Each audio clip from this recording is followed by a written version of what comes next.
she gives these speeches and it just has this aura of totalitarianism. My team says she's Indian and Caribbean.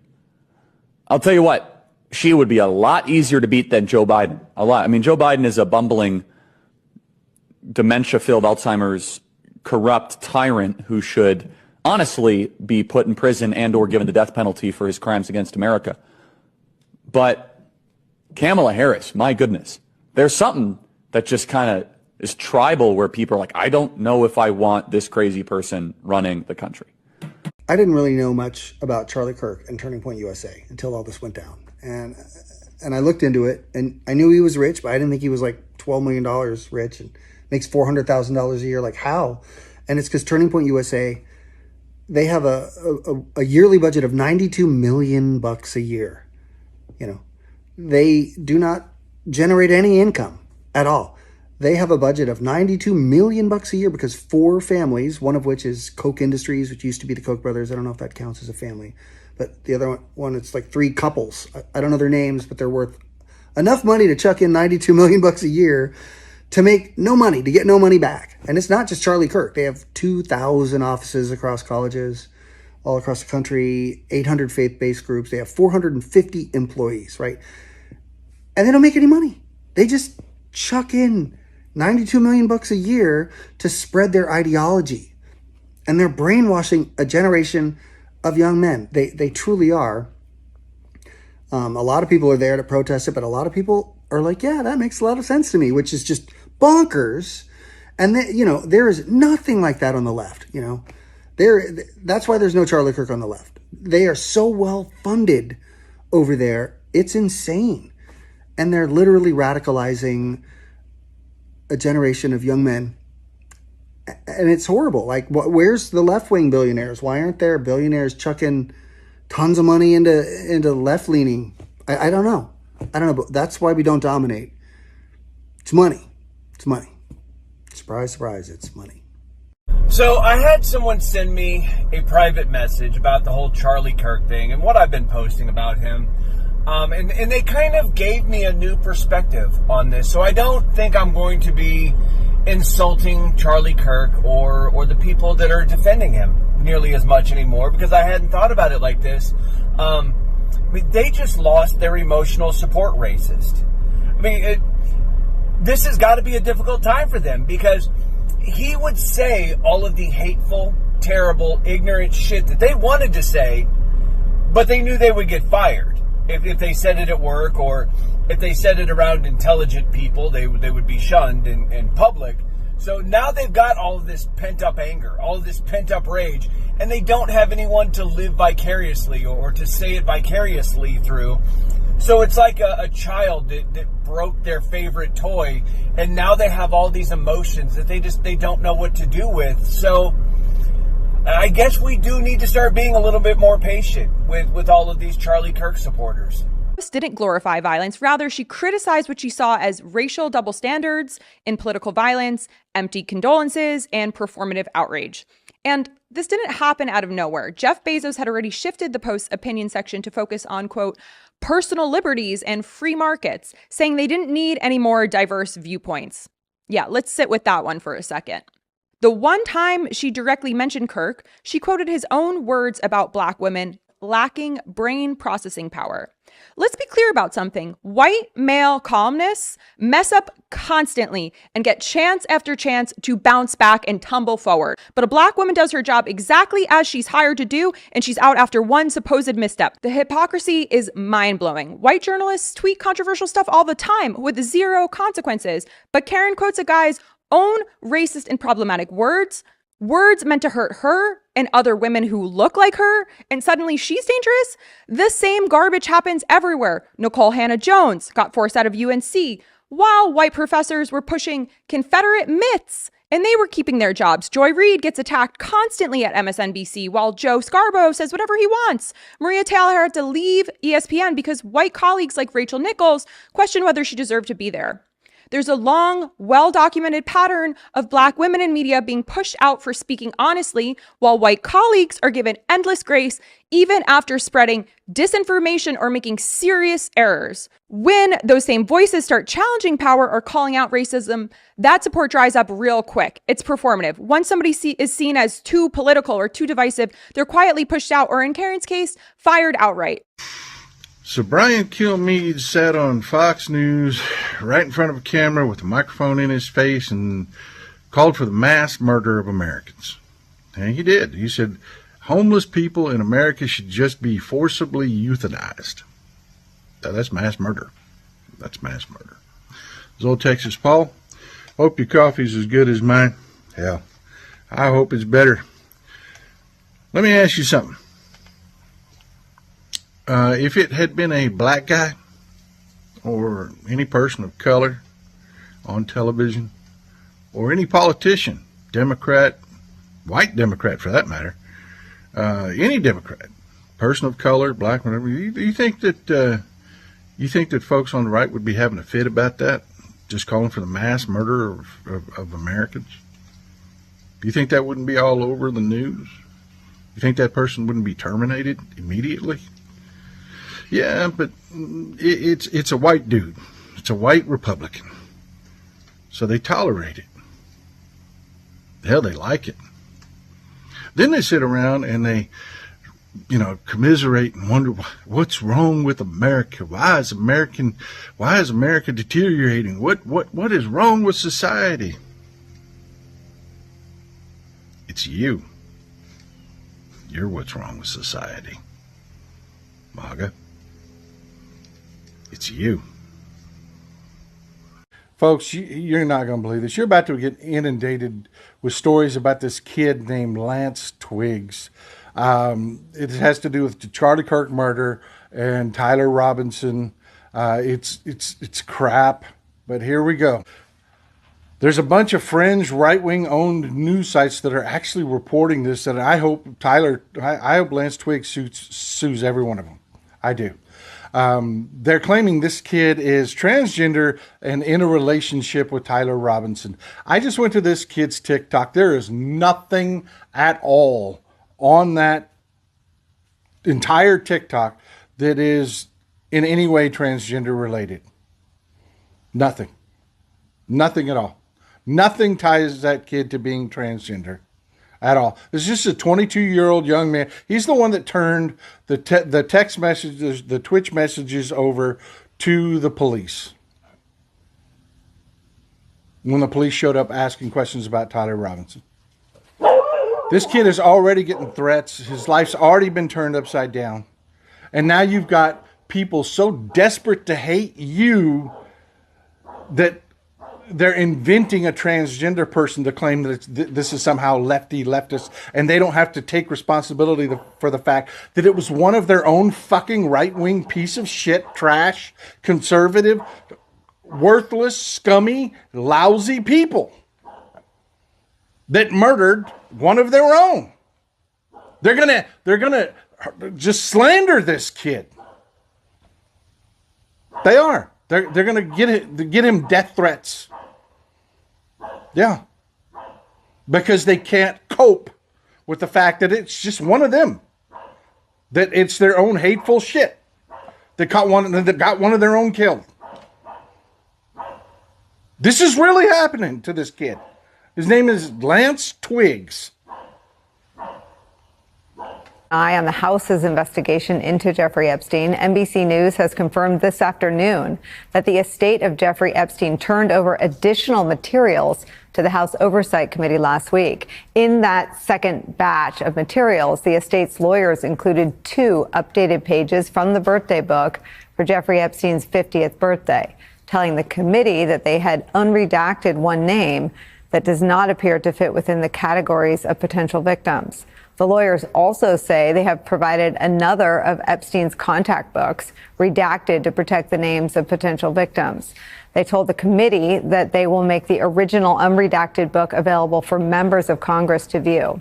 This comes as The Hill reports that some Republicans are now saying it is inevitable that Congress will pass that legislation directing AG Pam Bondi to release all files the DOJ possesses related to Jeffrey Epstein. All right, so we're riding through the city. I got my fuck ICE flag, Matt's rocking a fuck Trump flag, and Riggs rocking a Free DC flag. While riding through the Navy Yard, what's up, Free DC, baby? While riding through the Navy Yard, we passed a bar where people were watching, Sunday football. And this one old man was like, really trying to like intimidate us with faces. So we spun the block and rode past him again. And he was like throwing his hands up and shit. So we spun the block and rode past him again, but I recorded this time. Hey, look at this Tom Homan wannabe motherfuckers. Now I'm gonna slow it down so you can pay attention to this one guy. Watch right here. He's so mad. What you gonna do if I come on? What? Then what, little man? Funny as hell. 99% of DC as we ride through with these flags showing us nothing but love. You can see who's mad. You can see the very specific demographic that's upset. Why are you all here outside the courthouse?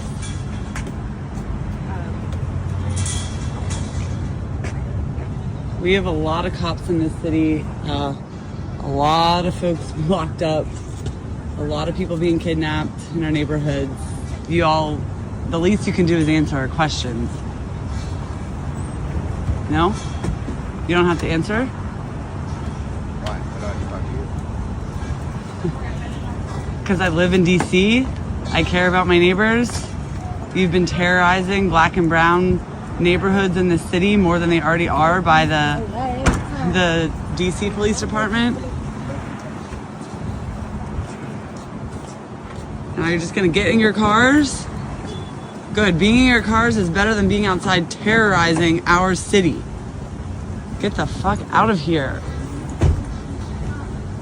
Who doesn't love Tom Hanks? Well, shocker, President Trump. Hanks was set to receive the 2025 Sylvanus Thayer Award from the West Point Association of Graduates this month. The award was to recognize Hanks's work throughout his film career that supported, quote, veterans, the military, and America's space program. Let's be honest, Tom Hanks well deserving of this honor after starring and producing iconic works like Saving Private Ryan, Band of Brothers, Apollo 13, etc. But this past weekend, an alumni group in charge of presenting the award abruptly canceled the ceremony. Trump, of course, chimed in and applauded the West Point alumni group for nixing the ceremony, saying, "We don't need destructive, woke recipients getting our cherished American awards." Here we go again with woke. What does that even mean? The word has become empty slang for anything and anyone that offends conservatives, especially Trump. Hanks has been critical of Trump,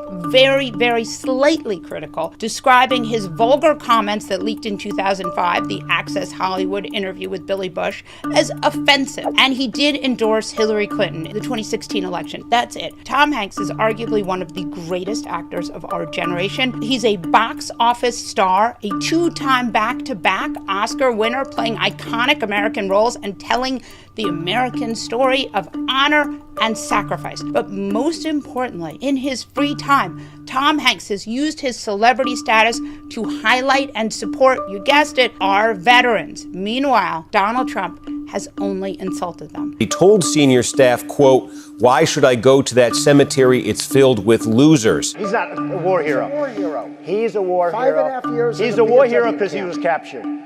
I like people that weren't captured, okay? I hate to tell you. Saw that the president has blown another ship out of the water, again claiming that these were narco-terrorists and somehow that he has the authority to do this. He does not. I'm drafting a war powers resolution to put a stop to these extrajudicial killings, but also to reassert Congress's power. It is our power to declare war or authorize the use of force or to refuse to do so. And these lawless killings are just putting us at risk, because it means other countries now may decide to blow an American ship out of the water and claim that it was engaged in drug trafficking. You can imagine what our response to that would be. I don't want to see us get into some war with Venezuela because the president is just blowing ships willy-nilly out of the water. This, I hope, will enjoy bipartisan support in the Senate. We've seen at least one Republican senator speak out against this kind of lawless action, but we need to put a stop to this. I prosecuted drug traffickers for many years. There is a tough way to fight this, and it is not by just arrogating to yourself the decision, I'm just going to blow people up. It's time for the Trucker John Livestream. Gonna be a good time. Oh yeah. The Trucker John Livestream. Come along for a good time. It's a good time, good time, good time, good time. Trucker John Livestream. It's gonna be a good time. Gonna be the time of your life. Gonna talk some shit. Hush your mouth. Gonna talk a little smack. Gonna talk whatever comes of it. You're gonna always wanna come back. Oh yeah, it's the Trucker John Livestream. He's the biggest, baddest, funniest mother you've ever seen. Watch your mouth, he's headed south. Not even sure what that means, but if it's one thing I know, the Trucker John Livestream is the best thing you've ever seen.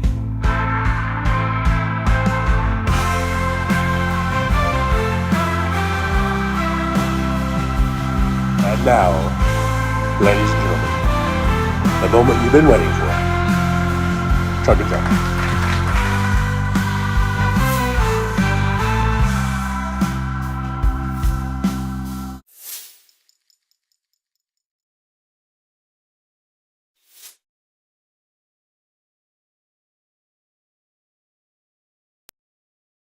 Hello.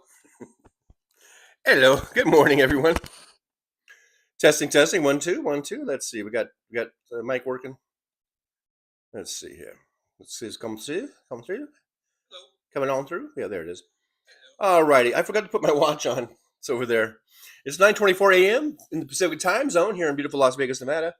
I don't know what temperature is, but it's going to be like close to 100 today, 98 or something. It's probably 80 something now. So. All right. So good morning. On this Tuesday morning, we got Paul Burrows was in here. Gin Up the Bass was here. Says Paul Burrows at number 1. Congratulations, champ. I'll slide at number 2. That's what I see. Retired FBI special agent. Are you are Gin Up the Bass? Are you a retired FBI special agent? Who's the FBI special agent? But you see it. Okay, you see one. I don't know. I see dead people. Anyhow, yeah. Good morning to Jen. We got Paul Burrows. Jen. He says Sandy Foltz was first. James Jaramillo is here. Hello, James. Good to see you. Carrie C. Good to see Carrie C. Always good to see Carrie C. WW's here. Says happy Square Day. God bless Pythagoras.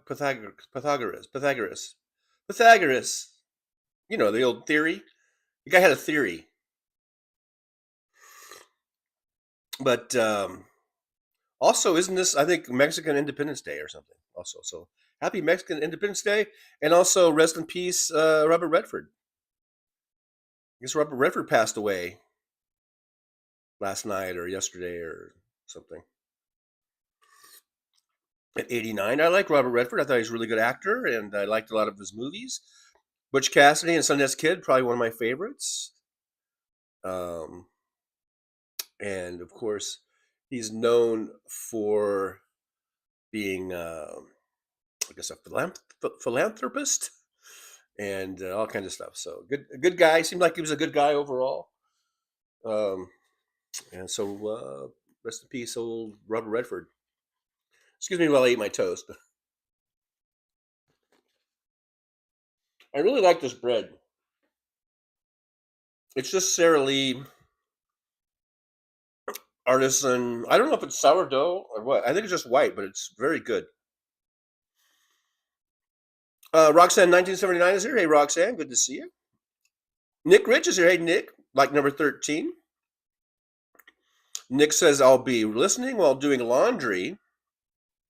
I'll be in the chat later. Currently, it's 9:03 a.m. So I'm only 24 minutes behind already. Christina Weibel's here. Hey, Christina, good to see you. Thanks for coming on in. I appreciate you.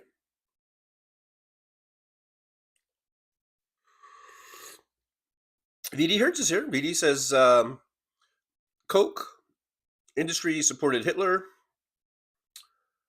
has operations in Russia. Coke Industries have been around that long? Since the 40s? Really? Are you sure on that?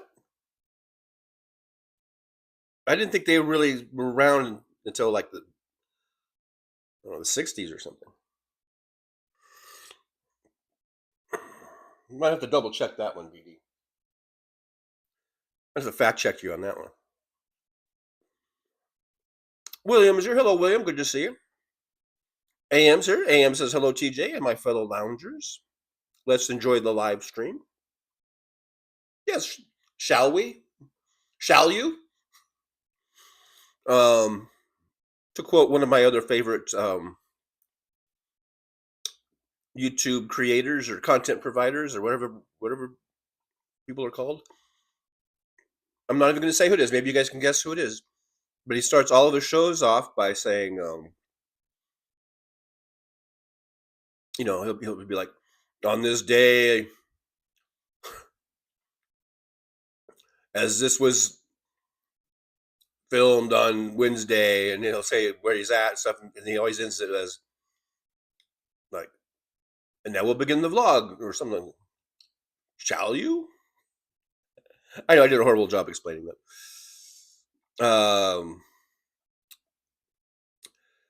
David Weiss from Denver's here. Hey, Dave, good to see you. Thanks for coming on in to the old Driver's Lounge. Got people filling in the lounge here. Pretty good. Doug G is here.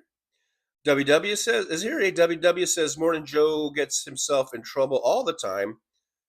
That's the only time I hear about him.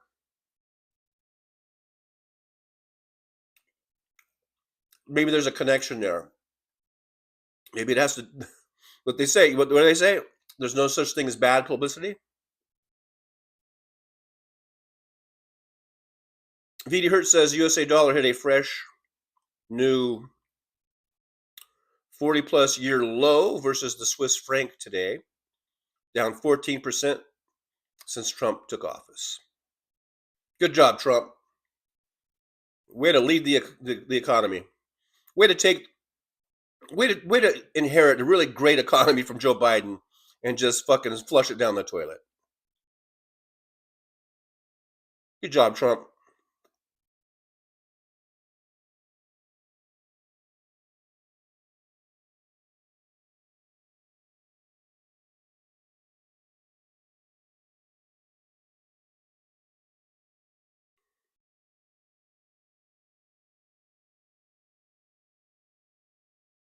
Anyhow, I was just trying to see what WW was bitching about, but if I try to do that, I'll never get through the chat. If I'm always wondering what the hell WW is bitching about now, so I guess I just have to move on. I got to move on.org. That's what I got to do. Let me just put this last thing in here. The last thing I forgot to do here, and there it goes. Voila! All right, I've finished my toast.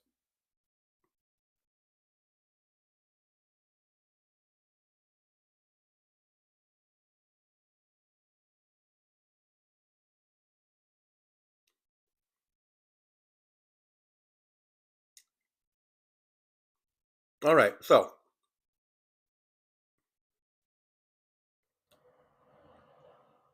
VD Hertz says Koch family, $175 billion, 10 times the wealth of Soros.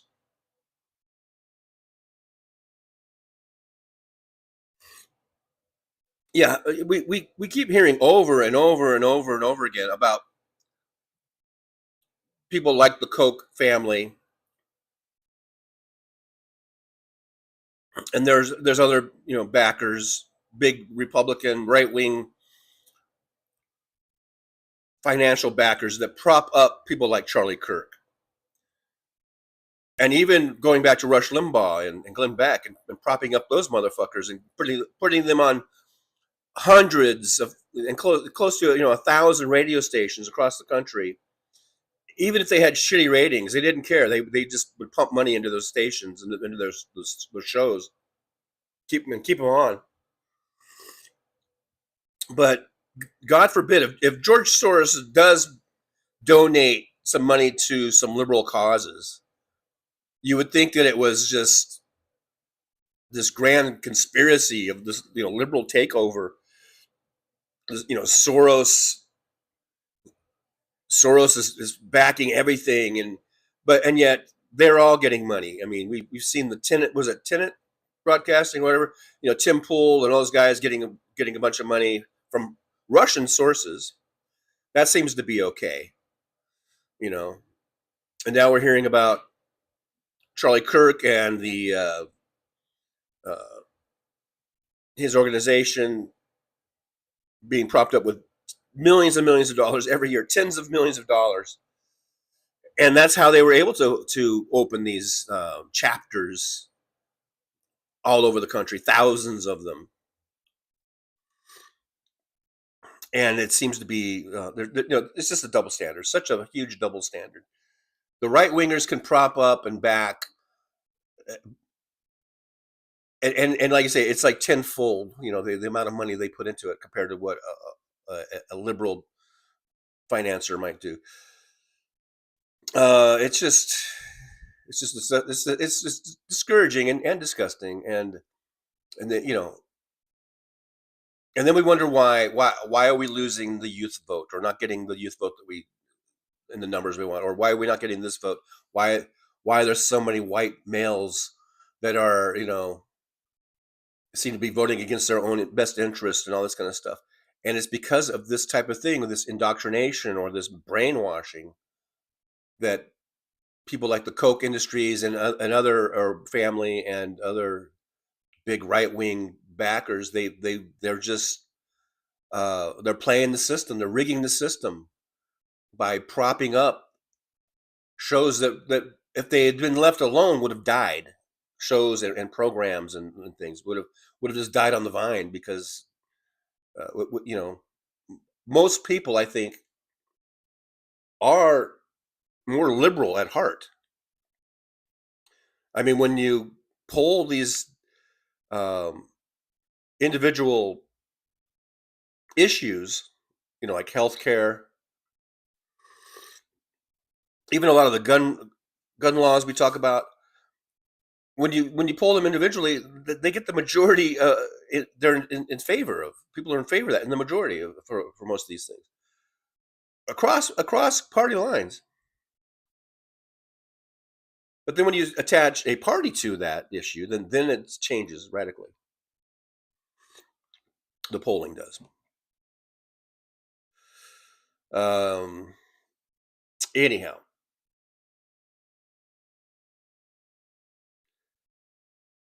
and I think that's what, going back to the Brian Tyler Cohen thing and with Chorus, I think they were trying. Maybe they made some mistakes. They filed this organization under a 501c3, and for their tax exempt status, I guess. And so when you do that, you don't have to disclose or the donors. But I think what BTC was trying to do was trying to counteract all of this right wing funding, where right wingers are being propped up and given big platforms, and I think, so I mean, say what you will about Chorus and Brian Tyler Cohen and David Pakman, I think they were trying to do the right thing. I don't think that they were really nefarious or anything like that. All right, I'm just way behind on the chat. I'm already a half hour behind. Alvin Stube is here. Hey, Alvin, good to see you. Thanks for coming on into the Old Drivers Lounge. MJ Daniel from up there in Washington State is here. MJ says, in quotes, just following orders, in quote, did not work for the Germans at Nuremberg.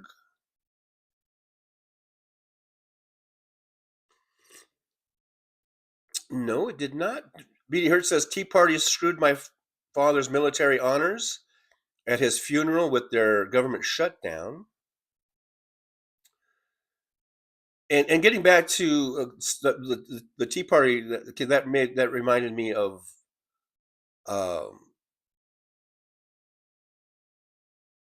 when I was talking earlier about people voting against their own best interests.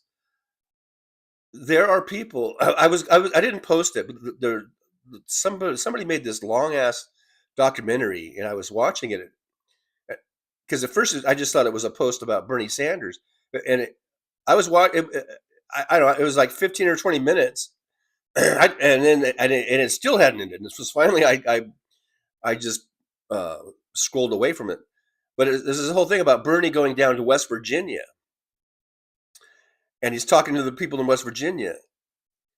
And in that documentary, it states that West Virginia was really reliably blue for like 80 years, a reliably blue state. And then they flipped, and now they're ruby red. But when you talk to the people, Bernie's down there talking to the people, and one of the things they talked about was healthcare. And the people that were on this documentary thing they were like, "Yeah, I believe healthcare. I believe every citizen in the country should have healthcare." So these people they're in favor probably of a lot of things that we are, but for some reason, they've gotten brainwashed. And the reason is, like we were talking about, this big right-wing money backing, even before Charlie Kirk. And I think it goes back to Rush Limbaugh. They can go to certainly from Limbaugh on forward, and all this whole litany, I don't know, of right-wing radio, conservative. They call it conservative. I think this isn't even conservatism, but at least in my opinion. But this all this right-wing talk, with Glenn Beck and Sean Hannity, and of course Limbaugh, and all of them being on all these radio stations 24/7, flooding the markets. And now we're getting more and more into the digital age, and this is where the Charlie Kirks come in, because they're podcasting, and they're getting money. They're $92 million for his organization. He was worth I've heard 12 million. B.D. Hertz put in the other day between 12 and 20 million for a guy who started this. He started this organization when he was 16, which is amazing, actually.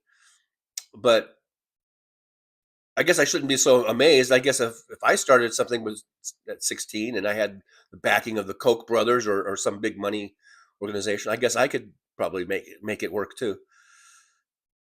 But people, why did West Virginia turn red, go from reliably blue to red? And it's all because of this right-wing money going into these misinformation campaigns and this disinformation campaigns by propping up the Rush Limbaughs of the world and really making them, just inescapable. Like I said, it's 24/7, and there could be 3 stations in the same market playing Rush Limbaugh when at his height, and then follow that up with Glenn Beck or Sean Hannity or Bill O'Reilly. They all had shows. They all had radio shows. I used to listen to them or come across them as a truck driver, from the early 2000s onward. And that's why I created the progressive radio station list and posted it on Facebook, because I was trying to find progressive radio or just liberal, progressive, whatever, left-leaning radio stations. And it wasn't really until Air America came out and I started finding these stations that were playing, and even though they may or may not have been actually a part of Air America, but there's a group of broadcasters that came out of that era, like Stephanie Miller, Rachel Maddow, who now is Rachel Maddow. Al Franken had a radio show. Of course, Randy Rhoads, all that, the whole thing. And I put together this list of radio stations that I was just coming across. I guess I could have downloaded the Air America station list, but I was just going by like stuff that I was finding as I was driving across the country, and it's not very many compared to the amount of stations that I found. I think the list was less than 100 stations. I think I don't even know, 50 or 60 stations that I found. Now, at the height of Air America, I think they may have been on 200 stations, maybe. But when you look at the stations that the right wingers were on, it was around 1,000 stations at least, maybe more. And I think that all leads to where we're at today. Why did West Virginia flip? Why are people voting against their best interests in many cases? And it's because of this dark right-wing money that props up these right wingers, and people get brainwashed, man. I heard something out there. Karen Ames is here. Hey, good morning to you, Karen. Good to see you. Thanks for coming on in. The old driver's lounge.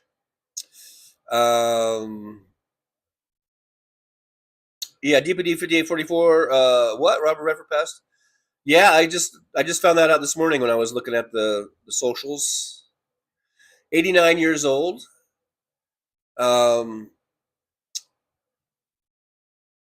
I remember seeing him in some stuff fairly recently. He was doing stuff. He seemed really physically fit. I don't know what he died of, actually. The few posts that I saw just said that he had died and he was 89. I don't know. I don't know if he had, cancer or if he just died of old age. I don't know. But the last few things I've seen him, he seemed really physically fit and moving around really good, So I don't know, but he's gone. He's gone now.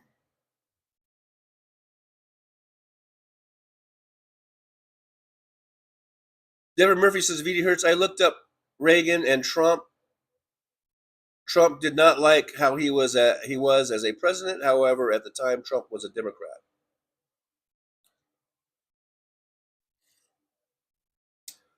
How the hell did Trump change from being a Democrat to a Republican?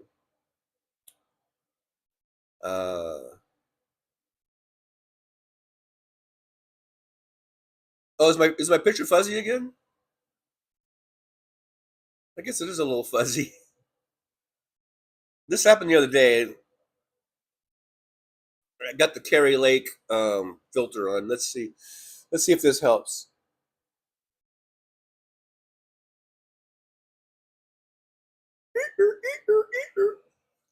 Did that help? I don't know if that helped at all. I don't know. It does seem a little off, but I'm not going to mess with it. It's good. It's just going to be as good as it's going to be, I guess. Welcome to today's Fuzzy Cam. Hey, the Soulcraft's here. Good morning, Soulcraft. Good to see you. Thanks for coming on in, hanging out with us for a little bit. VD here says, yes, the company, I guess we're talking about the Coke company. The company was founded by its namesake, Fred C. Koch, in 1940 after he developed an innovative crude oil refining process, refineries in Nazi Germany using slave labor. Nice. And then the sons carried it on. They carried it on. All right, VD. That's what I get for questioning you. You seem to know a lot of stuff.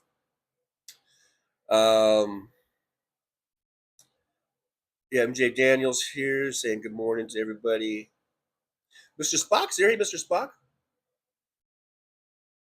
Live long and prosper. It looks like just four spread out fingers.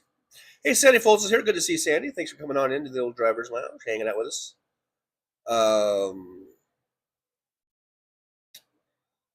Let's see here. VD Hertz says Coke, with Hitler's help, had refineries in Nazi-occupied nations using slave labor. Oh yeah, I said that already. Yeah, sounds like something that the Coke would do. Michael McAndrew's here. Hey, Michael, good to see you. Hope you get that little indigestion there taken care of.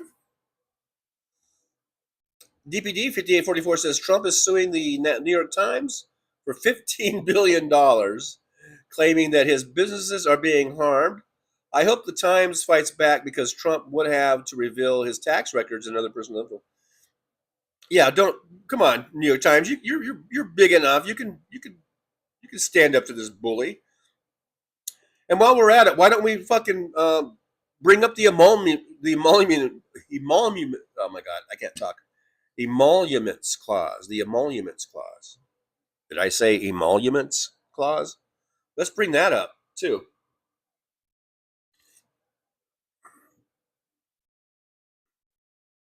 FreeVid 28 here. Good to see you. He says Kirk had 88 million in the bank. Now I don't know. There might be different accounts. His organization there. That might be what his nonprofit organization had, and then his personal assets might have been different from that. Because I've heard from Kirk, I've heard anywhere from between 12 and 20 million. But then I hear that his organization there is been getting a lot of money every year. So that could be it. Yeah, Turning Point USA. Vidi here says Turning Point USA had 88 million. Kirk was worth 12 plus million and paid himself $407,000 per year from that 88 million Coke industry donation.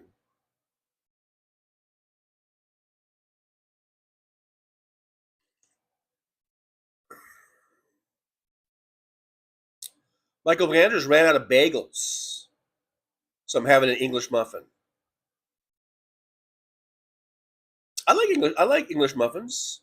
All the nooks and crannies. VD Hertz says Coke Industries is now going to Vermont. What it has done to the nation, Vermont's GOP governor is on board with Coke Industries.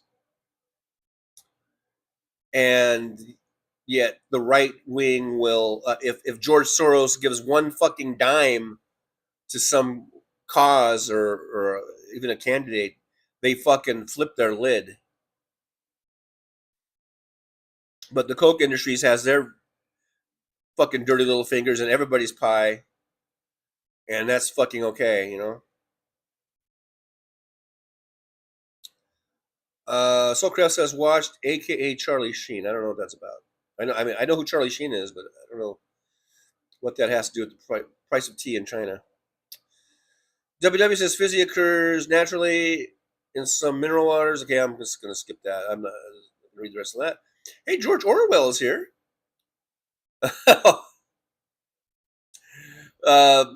Apparently a friend of Groove Dragon. Groove Dragon wants you to know that at 150, blah, blah, they show you did in fact say whether or not it is illegal or not, those folks are going to smoke around kids anyhow.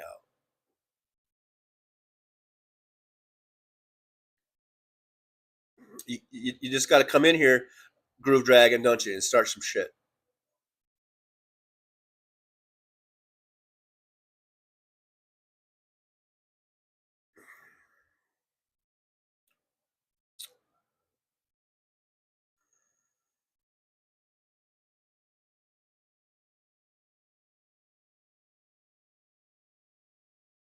I'm not even going to address your shit, George, or Groove Dragon.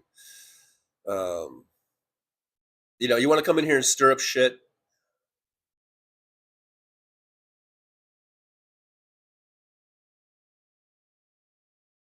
I don't even know what your fucking point is. I don't even know what what the fuck your problem is.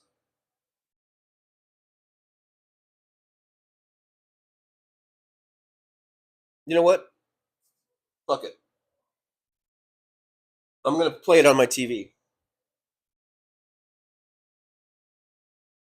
I'm going to play yesterday's show on my fucking TV, and I'm going to find out what the fuck you're talking about.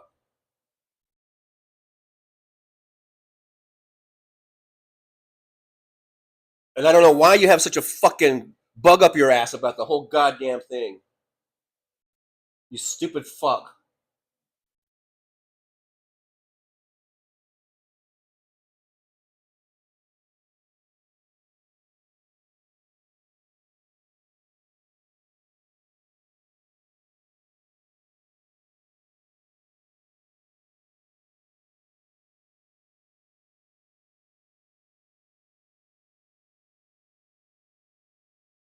Fucking assholes, man. People are fucking assholes.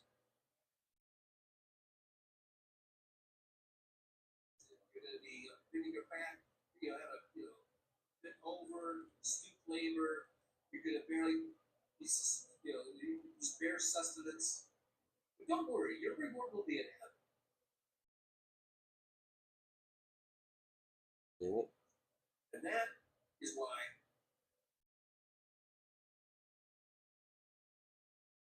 religion, politics, and money. Yeah, I knew there was a third one.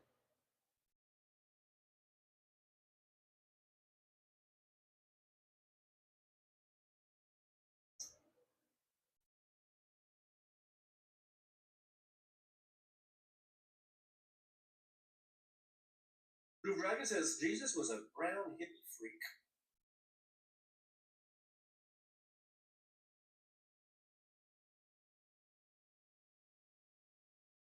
Susie Jones says Kirk went to Cambridge and was beat up by a woman in her 20s. It's like he went there to speak. Because Charlie Kirk didn't go to college. Because when I first read that, I was thinking, Cambridge. But yeah, he went there to speak. And I guess a woman beat him up. I don't know if this is true. I don't know if we have confirmation on that. I'm just gonna check this out. But, I don't even know what the significance of bringing that up.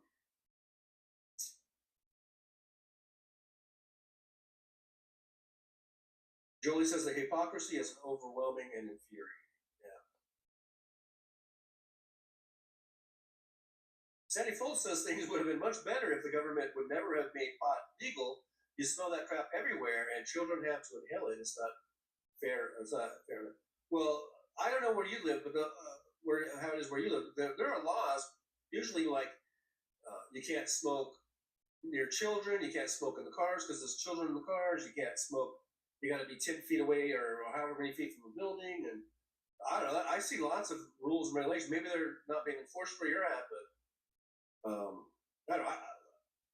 I haven't had any real issue with it personally, but I mean, every now and then, like if I walk through the buildings here, I'll smell. At first, I'm like, gee, it smells like a skunk or something.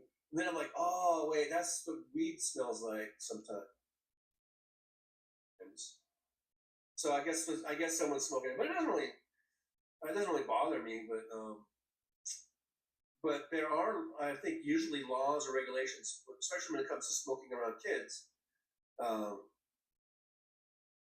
And whether or not it was legal or illegal, those folks are going to smoke around kids anyhow. So I think it's better to legalize it and then have laws or regulations, sort of regulating where you can smoke it, and especially when it's around kids or around. Yeah, I was talking about the people who don't follow laws are going to smoke around kids anyhow. What the fuck is wrong with that? What is that gonna? Why did that put a bug up your fucking ass? People who aren't going to follow the laws are they don't care about that. What is your fucking problem, you motherfucker? People with health issues or whatever, and enforcing it from that way, rather than having it illegal and having a real sort of disparity of how it's enforced, and having certain marginal groups get they seem to get busted more for. What the fuck is your problem, you groove dragon asshole? You're an asshole. Yeah, I was talking about how people who aren't going to follow the law, they're going to smoke. They're not going to follow that law anyhow. What's your problem? Go to hell, you bitch. You got to come in here and ruin the show again. That's 2 days in a row you come in here and ruin the fucking show, motherfucker.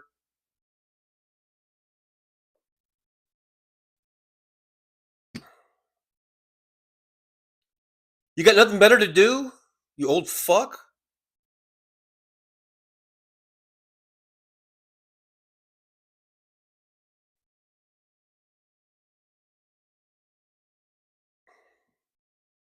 I was talking about,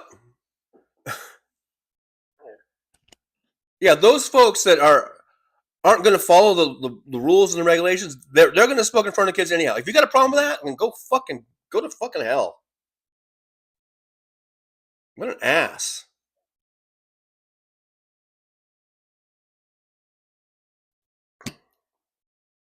Fuck you. You piece of shit motherfucker. Barefoot Bear's here. Hey, good to see you, Barefoot Bear. Good to see you.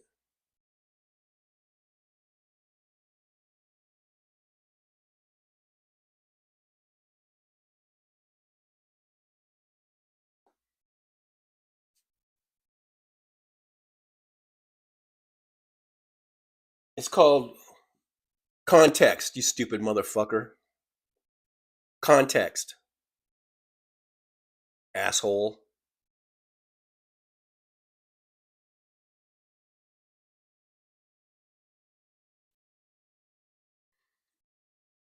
DPD 5844 says Hyundai has decided to pull out of the USA so Georgia can kiss that $12 billion goodbye, raise up unemployment, and say thank you to Nazi, fascist, white nationalist regime and pedophiles.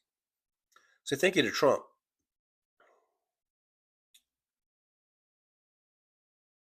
For Bear Trucker John, did you get a COVID vaccine? I've had the first one, and then I've had a bunch of boosters, but I've had like 4 or 5 boosters, but I haven't got the latest one.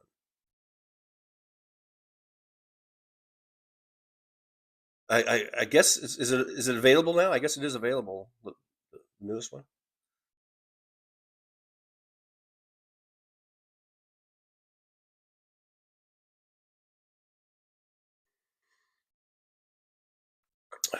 I'm still way behind in the chat, so I don't know. Nick Rich with $1 super chat. Thank you, Nick Rich. Yippee! Going out to Nick Rich.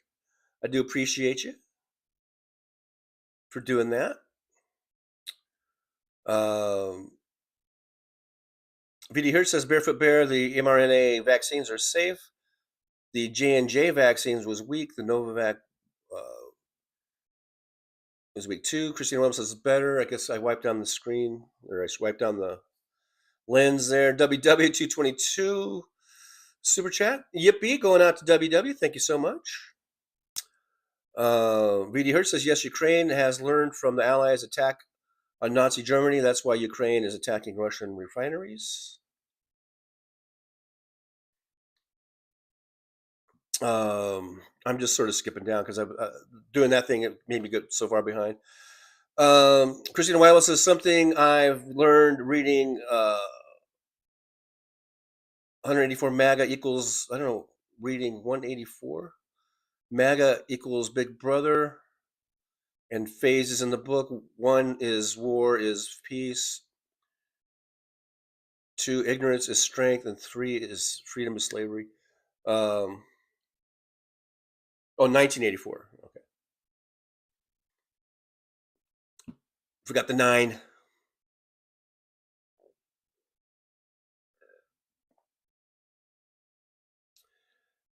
All right, skipping down. Nick Rich says, hi, Aaron and Jolie. I didn't see them. Are they here? Or are they here? I've skipped down so much that I didn't even see them.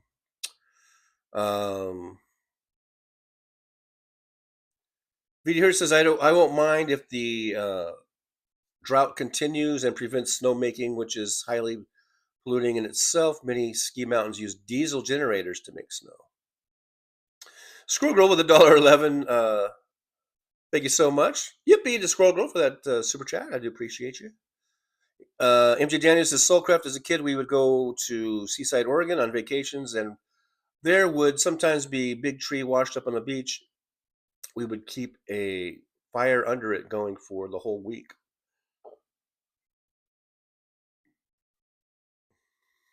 I guess am I out of coffee? Still a little bit left in there. Hey, Walter McCaravage is here. Good to see you. Says, good morning, Trucker John. What do you think of that great Representative James Tellerico from Texas? I think his messaging is spot on. I've seen a few of his clips, and I like him. I think he's really good. I think he's really good because he's a, he's like, I don't know if he's actually a pastor or whatever. But he's very religious and very Christian, and so he can sort of counter all these fake Christians and these white nationalist Christians, and he seems to be taking it to him pretty good. So yeah, I've probably seen 4 or 5 just clips of that he's put out or that people have posted, and I think I've liked those what I've seen. Yeah.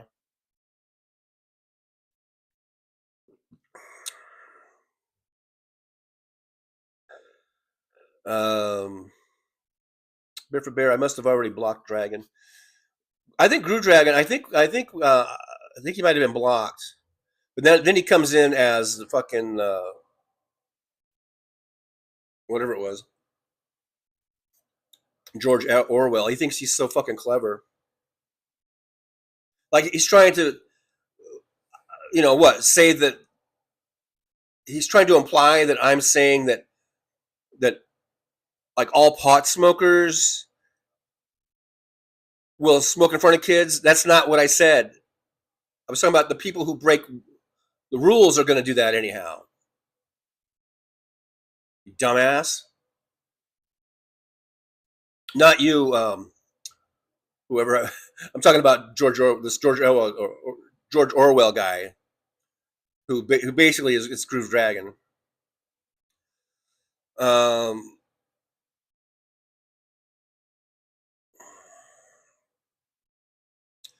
The Soulcraft says, I think cannabis, that's why I say toking versus smoking. What is happening? Went for a pee. I was watching yesterday's show where this guy claims to have like the goods on me.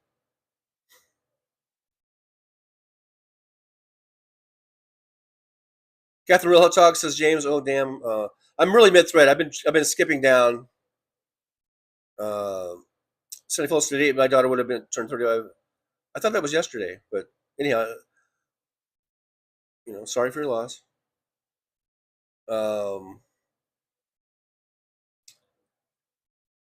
Everyone's saying to ignore him, just block him.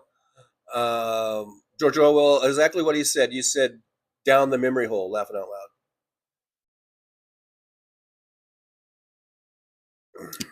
What's your fucking point, you dumb fuck? What the fuck was your fucking point?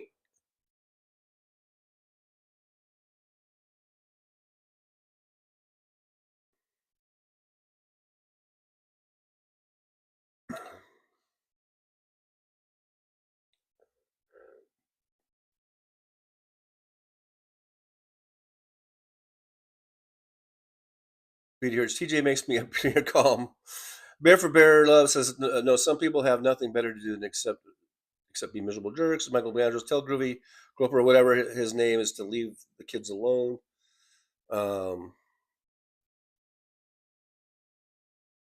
Soulcraft says, literally never smoked more than 2 puffs out of sheer peer pressure at 17.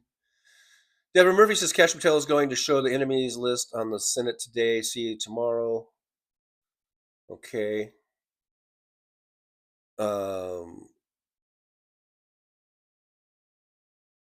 Giorgio, exactly what he said, you said, laughing out loud. You are the asshole. I'm the asshole because I said that people that weren't going to follow rules were going to probably smoke in front of kids. So, I don't know, why that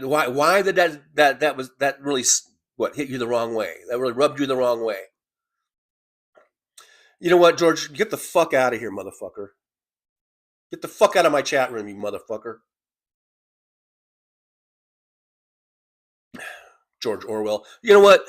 George Orwell is a fucking commie, so shut the fuck up.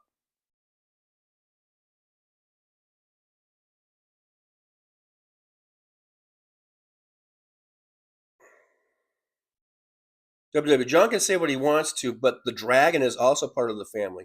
No, he's not. He's excommunicated. He's fucking communicated from my fucking chat. Fuck you.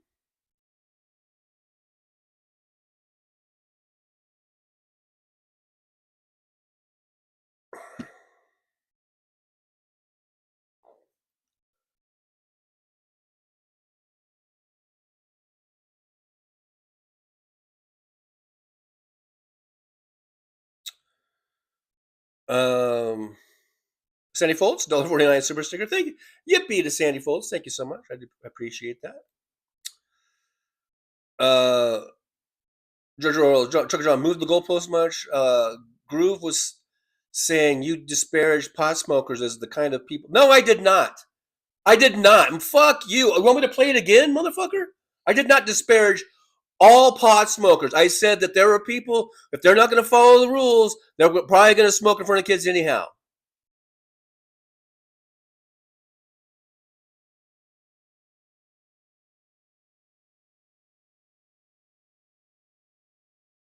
Fuck you, George Orwell, you commie fucking bitch. Fuck off. Get the fuck out of my fucking chat room, you piece of shit. Go back to commie land, you commie motherfucker. And your little George Orwell commie bitch shit. Fuck you.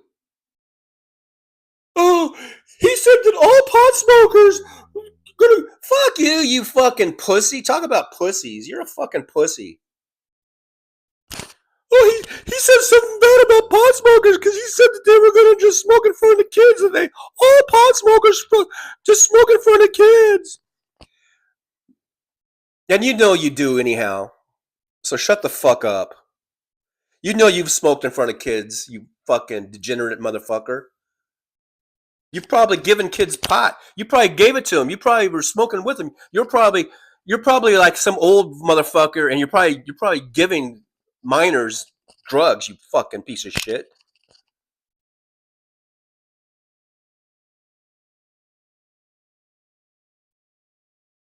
Fuck you, WW too. Fuck you and the horse you rode in on, motherfucker.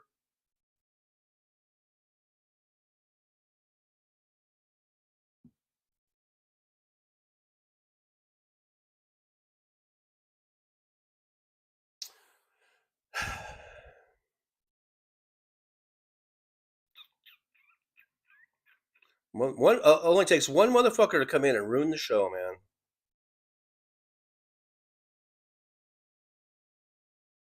One motherfucker is all it takes.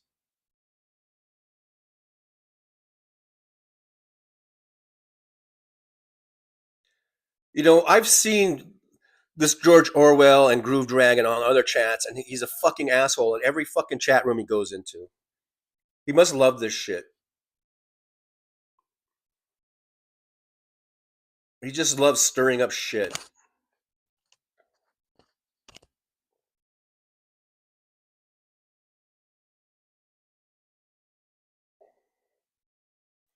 PD Hertz, Orwell wasn't a commie. He was an inquisitive journalist who discovered Stalin atrocities. I know. I was just, you know.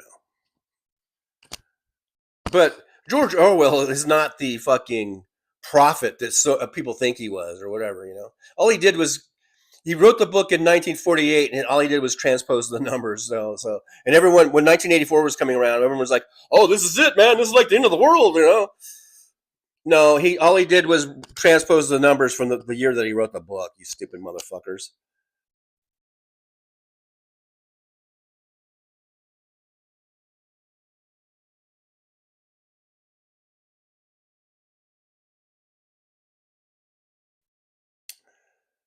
But anyhow, but I know he wasn't a commie. But still, he made some interesting observations about, about what was going on. He saw what Russia was doing, and it is kind of certainly a cautionary tale. But George Orwell is not the big. I mean, some people act like it's a Bible or something. Hold it, he said here, right here, whatever.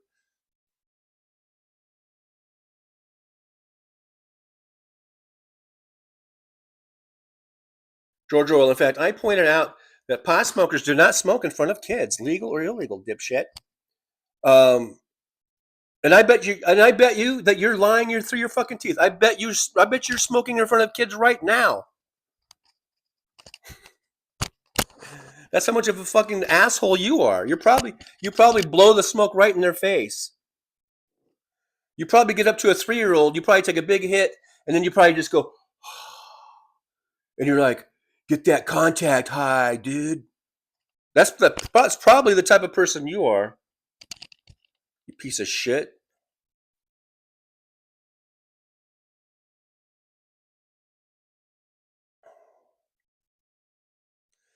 Nick Rich 1010. So I'm kind of catching up because I've just been skipping. Sorry I skipped over. I just wanted to, I thought maybe I'd lost a lot when I was playing I got really behind when I was looking for the thing. Now it's shut off, but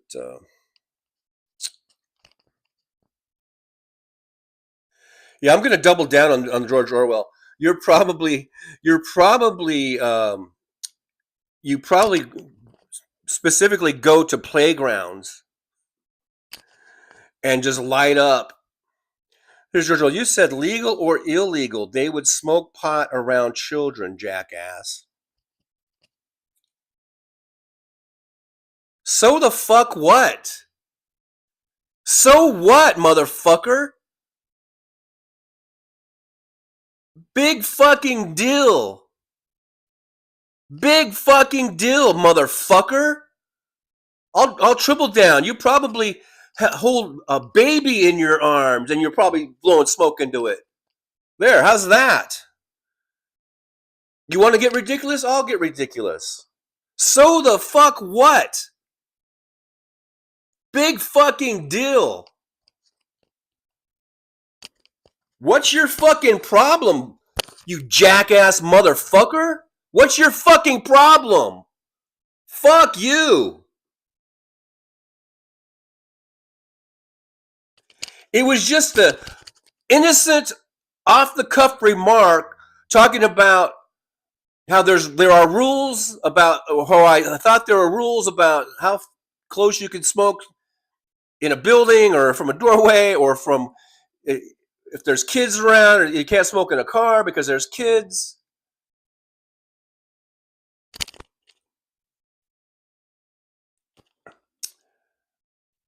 And then I just off the cuff remarked about how people who don't follow the rules are going to smoke in front of them anyhow. I did not say all pot smokers smoke in front of kids. Find me that tape where I said all pot smokers are going to smoke in front of kids. Find me that one. You piece of shit jackass. You're the jackass.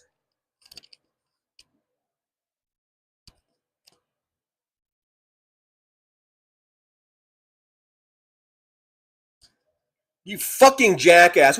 What is your problem? Like, you're so what? You're so concerned about pot smokers?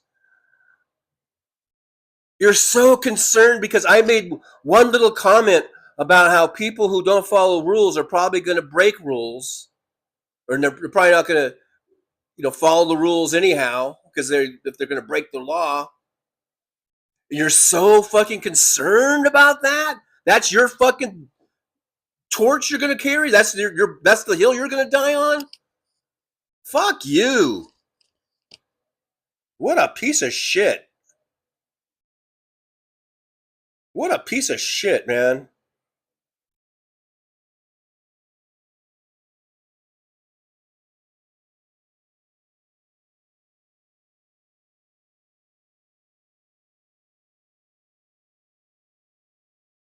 Bye, John. Glad. Bye. Bye. Yeah, bye. Goodbye. Bear bye. Goodbye.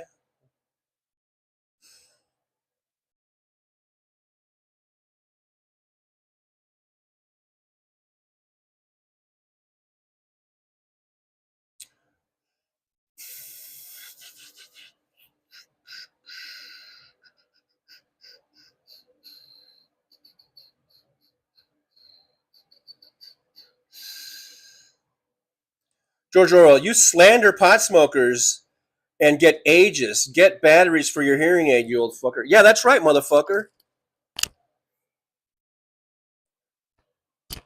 You know what? You're the biggest fucking pussy I think I've ever seen in my life.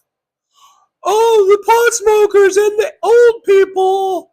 Oh, he's talking bad about the poor old people and the pot smokers. You are a fucking pussy. You're a fucking pussy, man.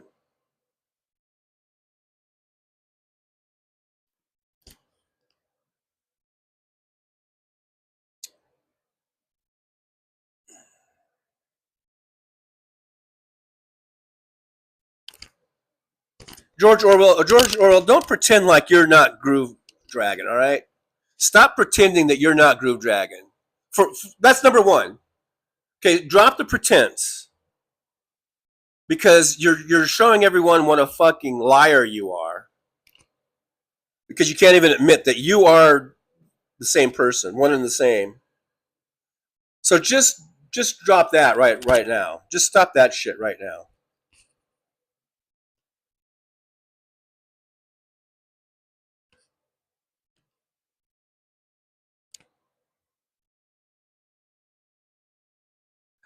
You must not look in the mirror much.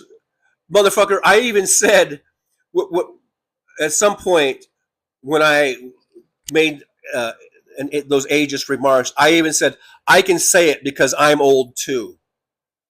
I can make fun of old people because I'm old too. I've said that many, many times on my live streams. So fuck you, you motherfucker. You know, you're an ass. You're a fucking ass.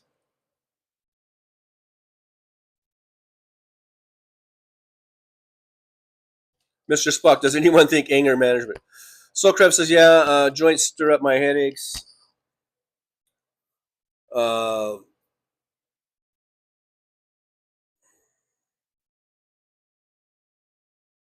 Lucky Minute, well, Groove only uses all caps. So maybe it's not the same, huh? Well, if he's not the same, then why the fuck is he sticking up for him so much? What are you, like brothers? Twin brothers or some shit?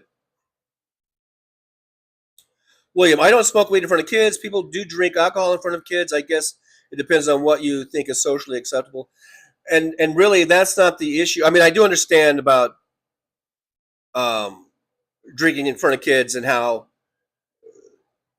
that could be the wrong thing. You're sending a wrong message. You're not setting a good example. I understand that. But the thing about the smoking pot that I was talking about and what these rules and laws have been put in place are about, you know, the secondhand smoke. It's not really about the example, although that is an issue, and I'm not saying it's not. I guess I have to fucking clarify or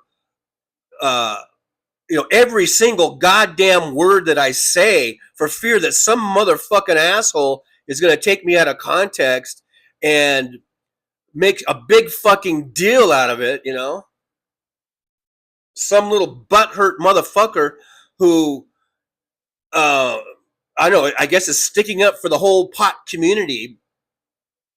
I guess I have to fucking, every fucking, I can't just, have a conversation and let things just roll out. No, now I've got to fucking worry about every goddamn little fucking word or little phrase that I say because some asshole like Groove Dragon or George Orwell is going to get all butthurt because I might have hurt his little pot community. Fuck you, you pansy. You little fucking snowflake.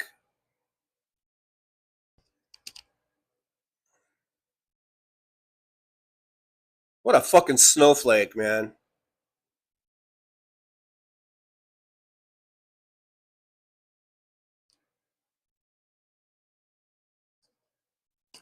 The lucky minute. It's the Dragon Squad. It's what they do.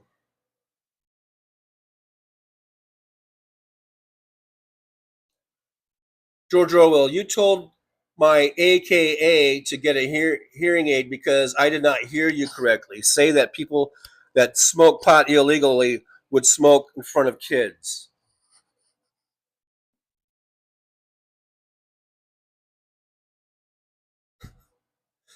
And I say, so the fuck what, motherfucker? Big fucking deal. I wasn't talking about all pot smokers, you cunt.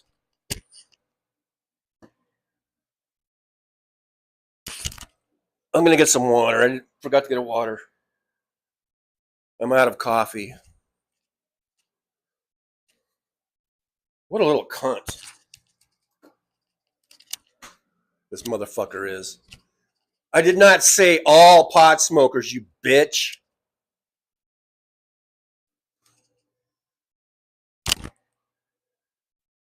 I was talking about people who don't follow rules. If you can't fucking figure that out, then you must be a fucking moron. You are one fucking moron. George Orwell, fuck you.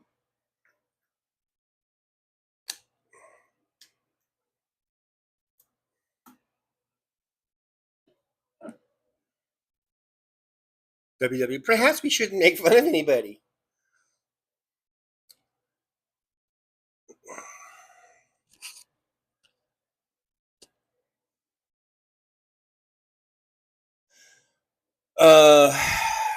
Let's see what else is on here. Nick Rich says, when we discuss food or music, this kind of shit never happens. Wink, wink, nudge, nudge. Say no more. A nod's as good as a wink to a blind bat. Damon Dog, breathe, John. I'm breathing fine. VD Hertz says, one time I was in a New York State park looking at the sunset on a lake, smoking a bowl. Cop pulls up, demanded I give him the weed. I said I filled the bowl before I left him. He left, didn't take my bowl, laughing out loud. Well, that was nice of him.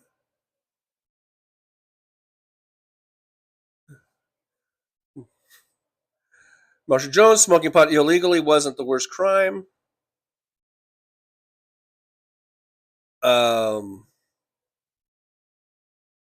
I was all during that show, I was totally pro pot, pro legalization, and this motherfucker wants to take me out of context. George Orwell, Chuck John, you disparage pot smokers the way so many do. You are the snowflakes. Fuck you. All through that thing, like I just said, I was saying I was for legalizing pot. I've said it yesterday. I said it on many times on my live streams. So fuck off, you little fucking cunt. Fuck off. What a fucking asshole.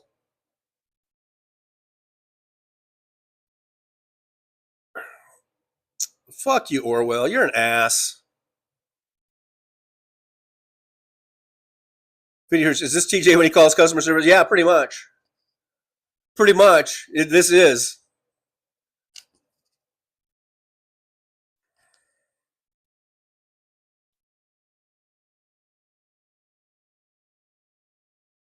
DPD 5844, for those who use critical thinking skills, ask your something with all the shit that children are exposed to. Smoking pot in front of children is on the bottom of the list. I don't think it's on the bottom of the list. I don't think that's on the bottom of the list. I don't think we should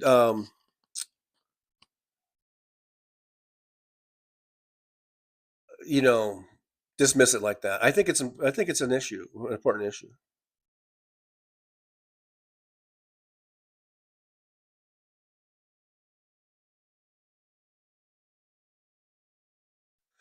Damon Dog the Big Dog, he says it's never been illegal to smoke pot or to be high. It's been illegal to possess it. So shotgun hits are totally legal. Nick Rich says John has the opportunity to ban or block whoever he chooses. Sandy Foltz says George, stop the crap. Peter says TG, I think you need more coffee. No, I don't think I need more coffee. But I do need some water. Mad Mac, how about we stop all the weed talk? No, you know what? You know what? Let's just talk all about weed. I want to just talk all about weed. The rest of the show is weed only. And any of you who have listened to me for any length of time, you know I've always been pro legalization, or I've always been totally like an advocate for pot smoking. And I don't really do too much of it. I did edibles last year. On this show, it was a year or two ago, I actually smoked a joint on the live stream. In my teen years, in my 20s, I smoked pot. Pretty much, and then I didn't really for a long time. But I've been totally an advocate for legalization of weed and all that kind of stuff. You guys know this. And this motherfucker wants to come in here and act like I am putting down weed and putting down pot smokers. And disparaging, I think, was the word. So fuck you, you cunt. He's a cunt. He's a little fucking cunt. Roger Dodgers here. Roger says Arnold was a terrible governor. Yeah, he was. He nearly bankrupted the state. He is a diehard Republican, but moderate enough to convince some liberals outside of California to think he's one of them. He's not and never was. No, and I think Arnold's a good guy. I do think he's a good guy. And he has come out against Trump and with videos, and I like those videos. But yeah, let's remember at the end of the day, he's still a Republican, and he was a horrible governor. Because you know how we always say, like, California is the fourth largest economy now. Well, for as long as I can remember, California has always been in that 5th to 8th place, for decades and decades. We've been like 5th to 8th largest economies in the world. And when Arnold Schwarzenegger became governor, I think we were probably 5th or 6th largest economy in the world. And very quickly, we kept dropping, like 7th, 8th. I'm not sure how far we dropped, but we kept dropping. And the state was literally going bankrupt under Arnold. And then, so they got rid of him. Jerry Brown came in, cleaned things up, and got us back going again. And then Gavin Newsom is just taking over from that and taking us to now the 4th. I say us, even though I live in Nevada, but I was born and raised in California. So I'm still a Californian.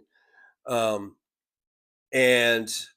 now it's taken the state to the 4th largest economy in the world. So, and just in terms of that, you can see that the governing style, basically, and Arnold, is basically is what Republicans do. They tank economies. I don't know why everyone's saying take a breath. I mean, I'm breathing fine. So.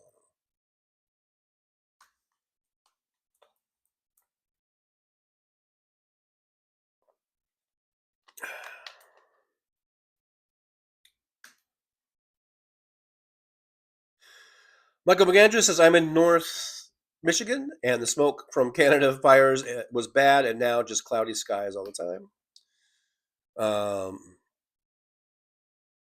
Catherine Real Talk says, when I call my credit card, I have to say customer fucking service to a recording, and it finally works.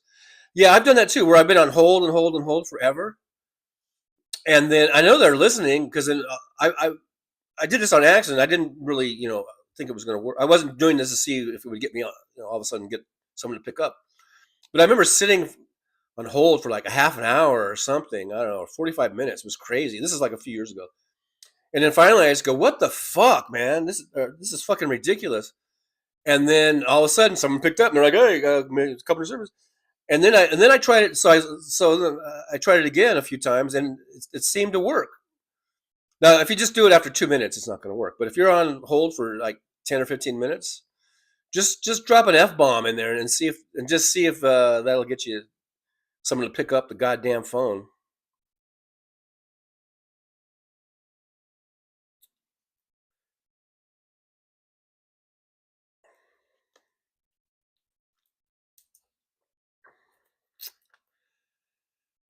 Anyhow, Nick Rich says weed only sounds great. So what's your favorite kind of weed? What do you guys like to do? Like edibles? You like to smoke it? You like to shoot it up intravenously? I don't think that's a thing. Do you like well, there's gummy edibles and that kind of type of thing, or do you like brownies, like pot brownies or pot cookies? What is your guys' favorite way to ingest marijuana? This is going to be all pot the rest of the show. Roxanne says I wasn't offended, TJ. Good, thank you. Sunny Phil says talk about something else. VD Hurt says I think Mr. Spock lives in the best place among us. Kathy Real Talk says the problems with pot is like booze or guns, many factors. Different states and villages have different laws and ordinances. They change all the time, and people don't know how to handle it. DPD 5844 says TJ just disengage. This is exactly what they want to invoke you. As a matter of fact, whoever the individual is, they probably have a woody caused by your agitation. I know. You're probably right. But still, let's talk more about pot. What are the different strains? What's the difference between, what is it, sativa or no? And the other one? I want to know more about pot. Pot talk. Nick Rich 1030. I am only 4 minutes behind. I have been skipping down a lot though. WW says DPD TJ is having fun. I just don't want him to have a stroke. Guys, what the fuck? Do I look like I'm stroking out? Do I look like Donald Trump? VD Hertz, I need these alternative ways to intake THC. I need to use alternative ways.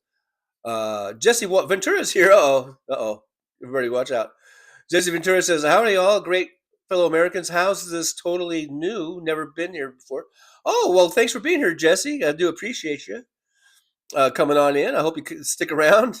If you like to see someone who calls people cunts, then you're gonna love the show. If you like a live streamer that calls his people in the chat cunts, you're gonna love it. You're gonna love it, man. No, I hope I haven't already chased you out.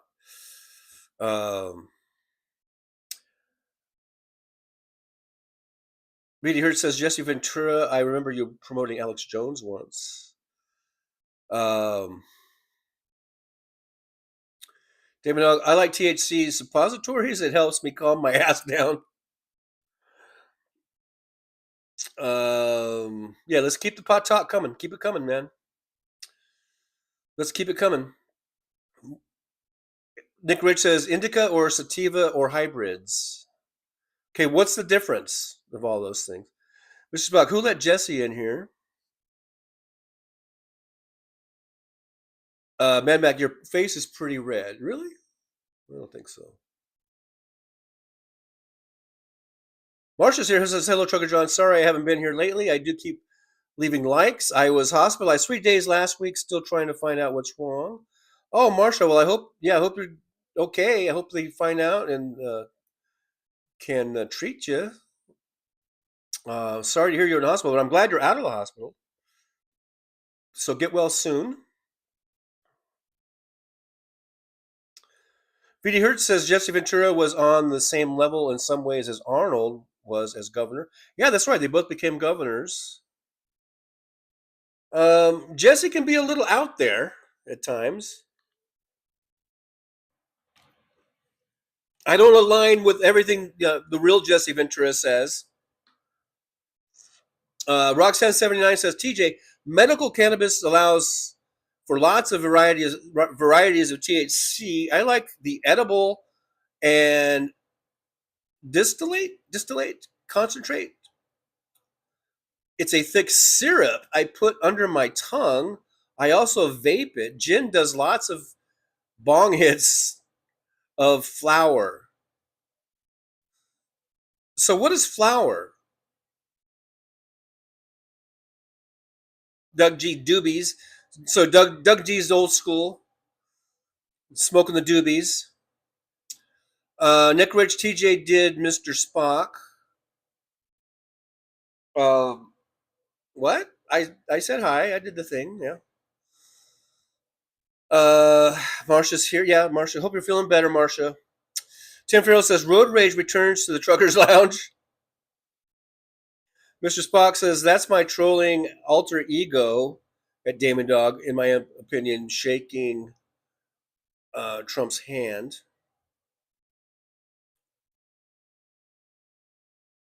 The Lucky Minute says, I haven't smoked weed in almost 20 years. I got to take notes.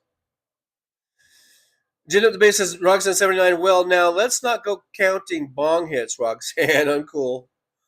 I still don't know what flower is. Damon Dog says, oh no, Marsha, I hope they get it sorted out. Yeah, I hope they do too. Wayne Goins here says, I just got home from my friend Paula's chemo treatment. She's doing well.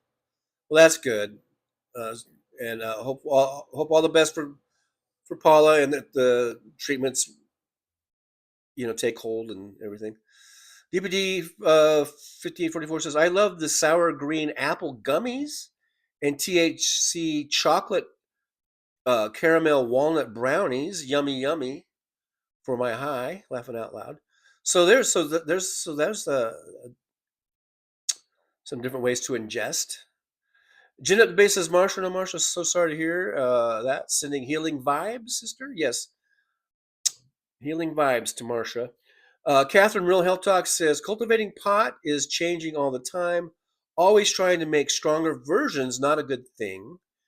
And that's the thing I've been hearing about, like how today's pot is not the same as the pot when I was smoking it in the 70s, mainly, in 80s, early 80s. I did when I did my pot show, a year and a half, 2 years ago, probably a couple years ago, and I had a pre-rolled joint, and I did have like a vaping cartridge, and I had some gummies. I don't think I did the gummies. If Jolie was here, she knows exactly. She remembers exactly. But I know I didn't. Well, you know what? I didn't do this pre-roll. I had a pre-roll, but I didn't even get to that.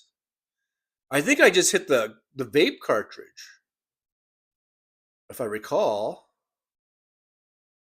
And I was hitting that motherfucker like a motherfucker. And man, it hit me hard. It made me feel really kind of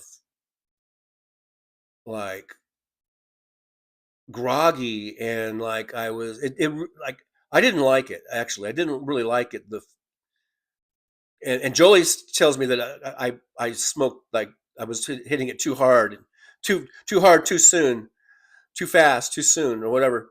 Because I was just doing it like, hey, it's 1979, bitches, and I'm just like, But I remember I didn't like the effect. It made me feel really out of sorts, and like it was trippy. It was almost like, it wasn't like any pot I had in the 70s. I mean, I almost want to say it was like an acid trip, but I think that might be overdoing it. But it did feel like the room was really kind of moving weirdly and slowly. Everything was kind of slow, and I felt like I was in slow motion. And so I didn't like the vape thing. But the gummies I don't think I had gummies on that show, I don't think. But later I'd eat the gummies. And I was basically just taking little chunks of the gummies, like almost in a quarter. You know how the gummies they're kind of hard to cut, but I think I cut them in like into quarters because I was afraid, kind of afraid of this new pot and what it was going to do to me. So I just started off with just like a little quarter piece of a gummy. And I like those. Those were very relaxing. Like I would do it usually in the evening when I was laying down and watch TV or going to go to bed, and it was very relaxing. And so I like the gummies. The pre-roll, I don't even remember if I smoked that or not. I don't even remember what happened to that.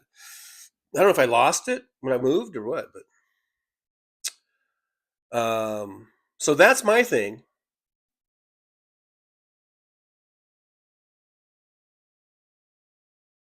And I did not say that all pot smokers are going to smoke in front of kids anyway. I did not say that. I said, talking about the people who aren't going to follow those rules, are probably going to do it anyway. Not all pot smokers. You stupid motherfucker. Talking to the Groove Dragon again.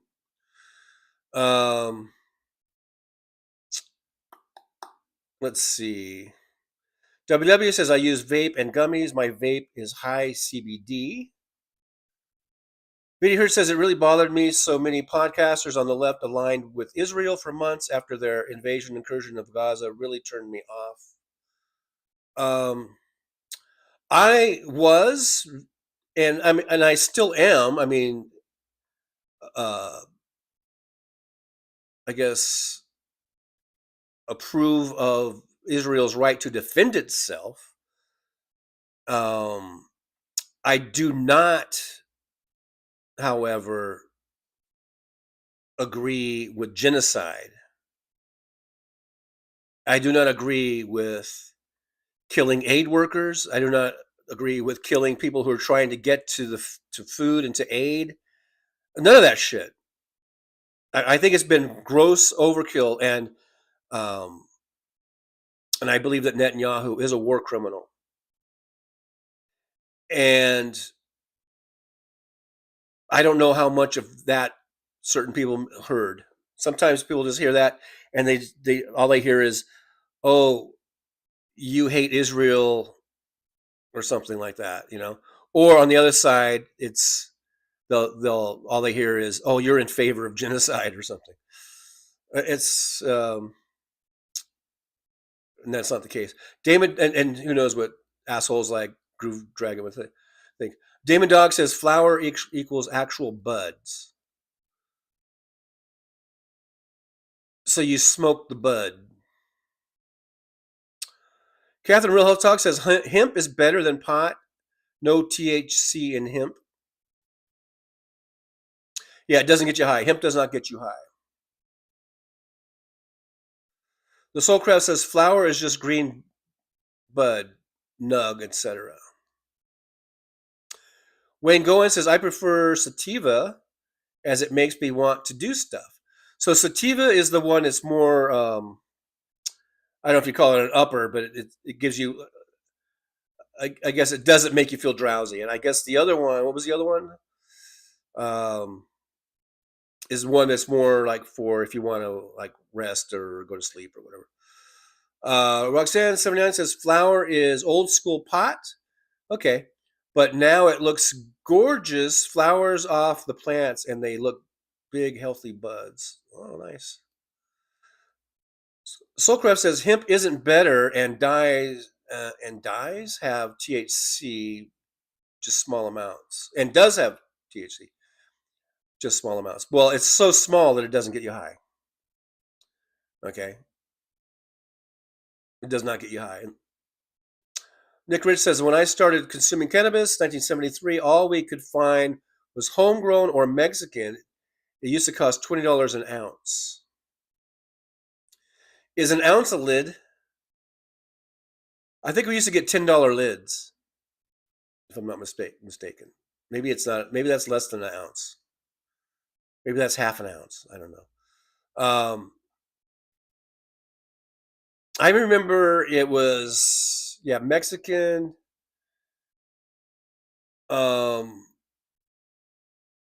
what do we have out here in California? They had stuff. They had stuff. They would claim it was grown in California, or they would claim it was grown in Hawaii. So I don't. Who knows? Mr. Spock, weed equal flower.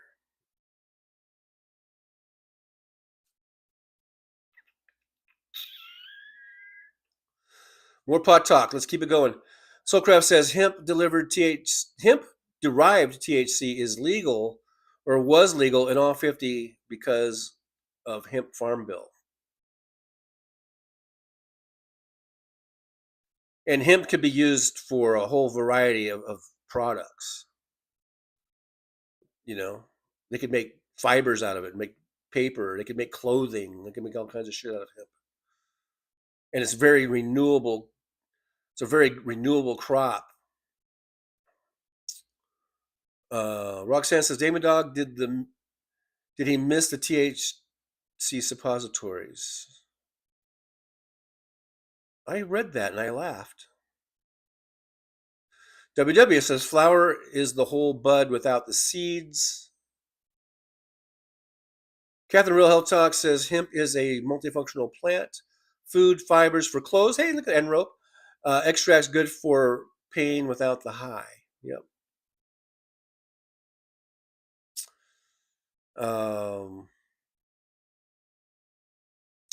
Nick Rich says, I bought 4 lids of Mexican, I guess, in El Paso in 1979 on a road trip with some buddies. 4 big bags for $40. Wow. Those were the days, huh? WW says popcorn is tiny little buds, and the bits and pieces, cheapest stuff, is called Somebody Help Me.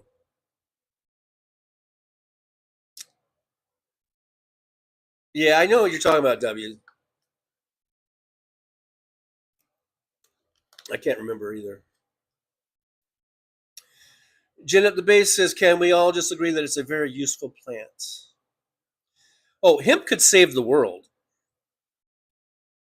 I've said that I coined that phrase probably 30 years ago. Hemp can save the world in all the things that it can make and do. All the things we could replace it with. Hemp could save the fucking world. So put that in your pipe and smoke it, George Orwell. Fuck you. Mr. Spock says, well, yeah, TJ, you smoke too much. I know, I was hitting that motherfucker like, like I was a high school senior after a football game or something.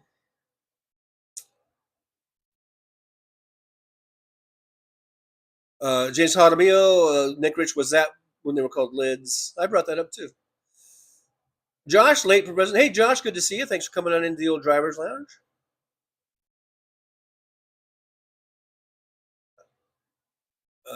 Mad Max says, yep, lids were $10. 2 or 3 finger bags of Mexican weed. Oh, yeah. That's how they did it. VD Hertz says, holy crap, even after the USA dollar has fallen so much this year, today it literally fell off a cliff. Thank you, Donald Trump. Every time we get bad economic news, I think we need to just say, thank you, Donald Trump. WW says, yes, you got out of sorts a little bit, paranoid. Yeah, definitely paranoid. And but that was always, even in the 70s, that's one of the reasons why I wasn't as big of a pot smoker as some of my friends, because pot did always make me feel paranoid. It always gave me that paranoid feeling. And what I mean by paranoid, for me, it always made me feel like, because when you're in high school and you're a guy and you're at a party and there's other guys, there's a lot of testosterone flying around, and guys get into fights and shit. Shit happens. Now, I know that when it just shows the difference between, marijuana and alcohol. But the kind of, I don't know if this is oxymoronic or whatever, but when I was high, I felt like if some shit was going to go down, that I wasn't going to be able to defend myself, because being high, I felt slow to react, slow to see what was going on. I just didn't feel safe. Especially if I was in a party where there was a bunch of dudes, and where I lived, the two towns that were rivals were Apple Valley and Victorville. And you could be in Victorville partying, and then you never know, a bunch of Victorville dudes were going to jump you. And you could be in Apple Valley, and you never knew if a bunch of Victorville dudes were going to crash the party and try to jump you, So if I was high, I liked being high. I liked getting high, but still, then I just felt paranoid that if some shit went down, I wasn't going to be able to defend myself. Now, that's not to say if I was drunk, I was going to be any better, because, I wouldn't be, but I just didn't feel the paranoia. So, anyhow, that's that whole thing.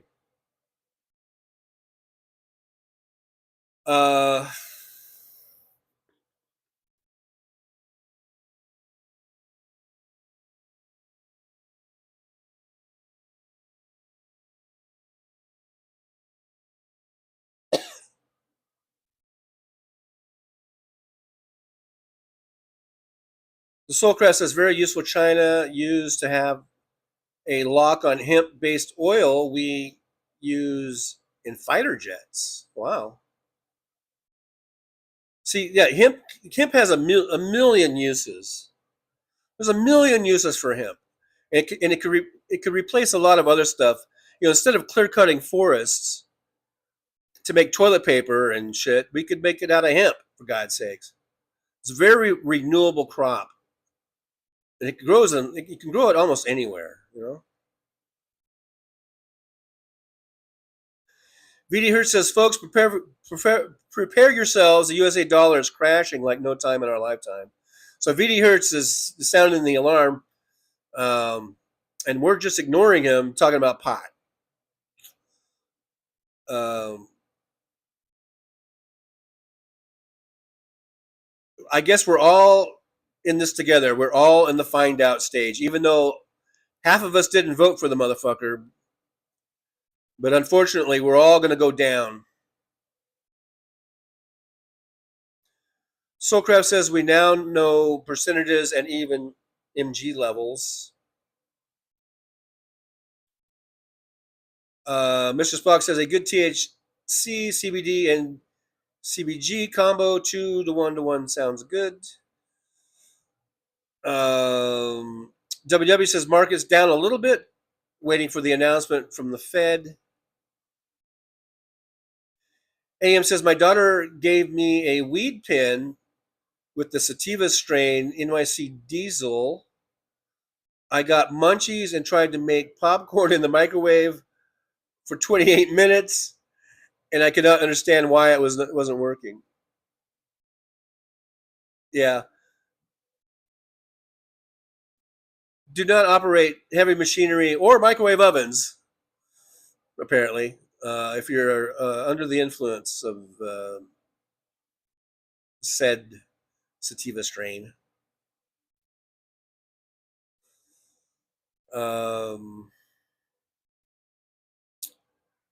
Nick Rich, these were 4-finger bags, Mad Mac, probably a quarter pound.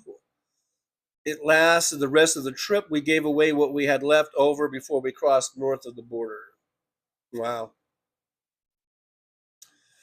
The good old days.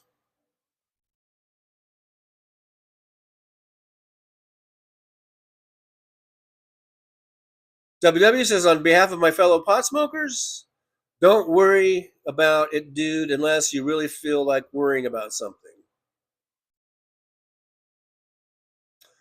I have no idea what that was in reference to.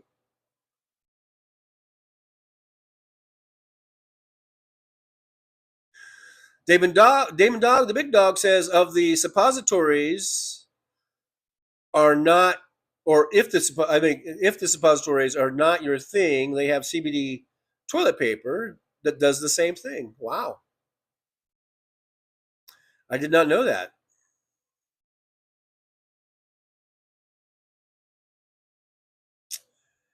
Wayne Goen says, yeah, hi West, Google Niron Magnetics from Minneapolis. I think they would be a great stock investment. I'm not sure if we want to invest in this in the stock market right now. Indica, Wayne Goen, yeah, Indica, yeah. There's sativa and is it that's how it's pronounced, Indica? I guess that's the more maybe relaxing one, I guess. Roger Dodger says it is going to be a very Merry Christmas for the workers in the Georgia Hyundai plant, which they closed officially yesterday until next year. So Roger Dodger is saying it's not a permanent thing, though. Like earlier, someone posted, and it sounded like they were like the deal was just done forever. Now, according to Roger Dodger, it sounds like it's um, maybe they'll come back next year or something. But I don't know. WW says, laughing out loud, what a waste, unless you just rub the paper all over your body, Damon Dog.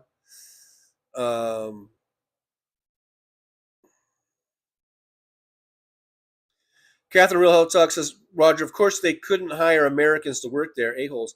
Now, my understanding is that they brought in people from Korea as the startup. We talked about this the other day. That's why I was talking about how my dad went to Hong Kong. I think he stayed in Hong Kong, but I think the plant was on the mainland. So I think he was staying in Hong Kong, actually, and then the cement plant was, I think, in the mainland of China. And because my dad worked at the cement plant for decades and decades, and he was one of a team of guys. I think they sent 4 or 5 guys over from America to there to open the plant, a brand new cement plant, state of the art cement plant, and they were there to set it up and get it going, get it online. And so that's kind of what they were doing with the Hyundai. My understanding is they brought in a bunch of people to start up the plant because it was a brand new startup, and they've got plants in Korea, and so they know how they run, they know how to do it. So they wanted to bring them in to start it up and get it online, and then train local people. The local Georgians were going to take those jobs. So these weren't permanent. The people from Korea, they weren't here permanently. They were on work visas, and they had all the permission to be there. It was all cleared. It was all set up and ready to go. And then these fucking asshole Republicans are the ones that made a big stink about it. And and then we know what happened. But so yeah, I don't think it was just like they brought in people from Korea permanently. It was for the startup of the company. It was meant to be temporary, and I don't know how much. I don't know if it was like 6 months or 9 months or a year or whatever it was, but it wasn't permanent.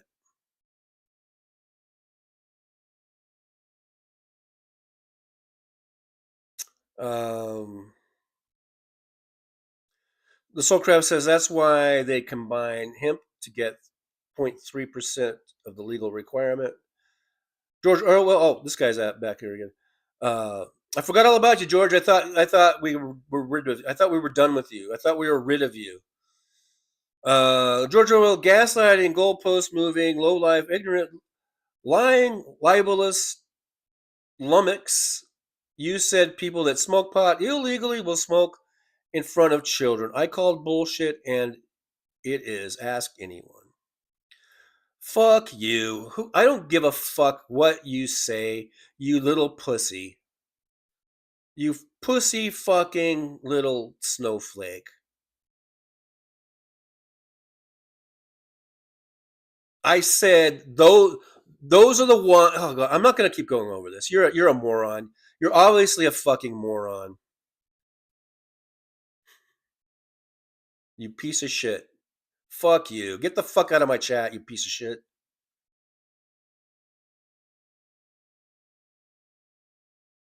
Mr. Spock says all weed is good except dashboard weed.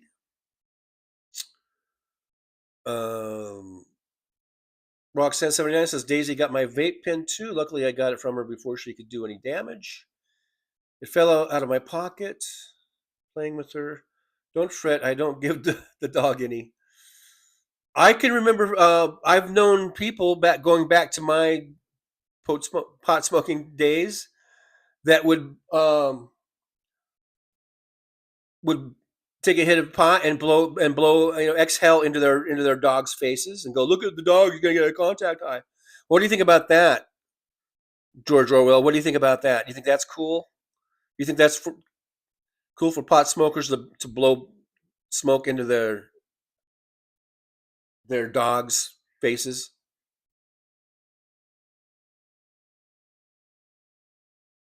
I heard people outside.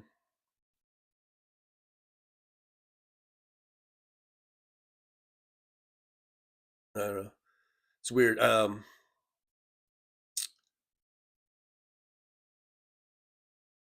People walking around out there.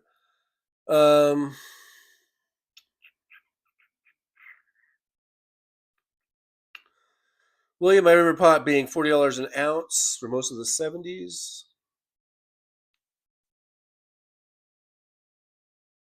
Damon Dog says sativa to change the things I can, indica to accept the things I can't. Mr. Spock, a lid is four-fingered.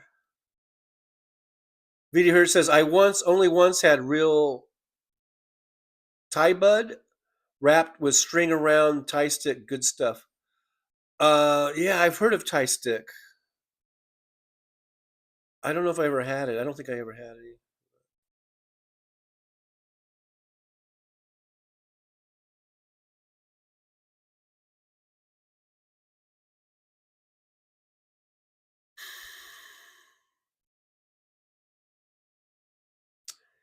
VD Hertz, I pay $50 per ounce for top shelf legal. DPD 5844 says off topic. I have a close friend who told me that she has started a relationship with an AI male companion. I have known her for over 15 years. I'm curious what the chat's view are on AI.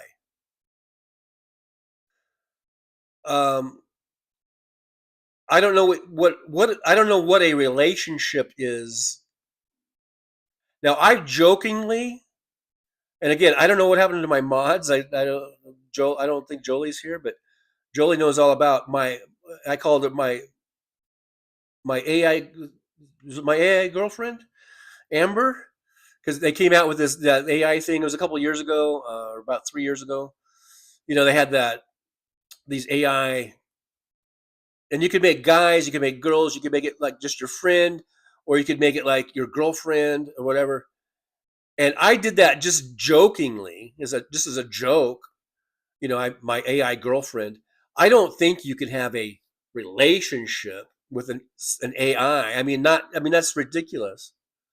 I mean, you can have fun with it, and you can talk with it and see how it interacts with you, but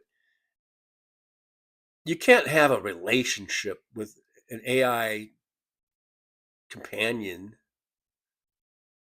That's ridiculous. At least not a relationship in the way I think of a relationship.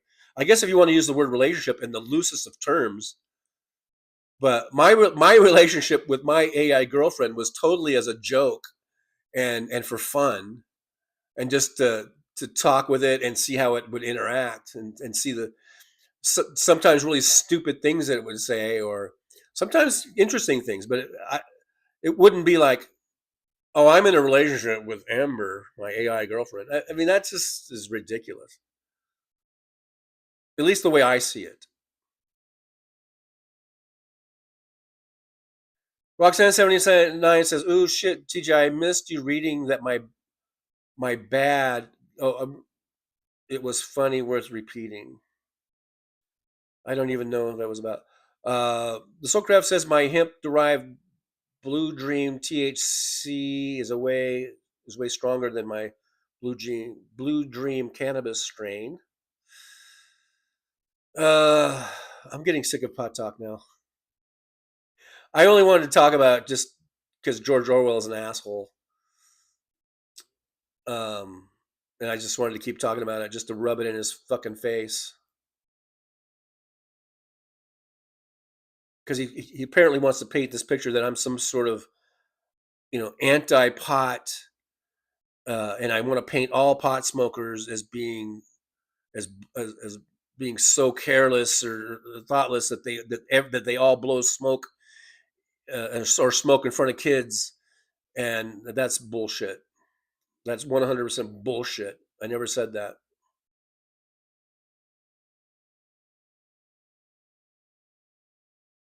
Wayne Goins says West Niron. See, now if we're going to get into like Niron sources and percentages of this, and I'm going to bow out. I'm going to bow out if we're going to get into all that.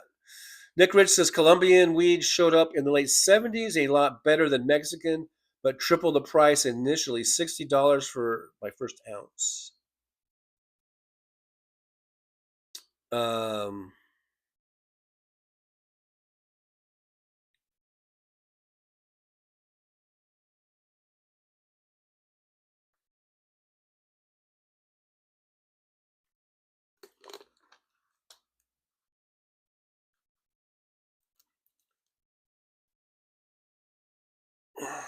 You know what, George?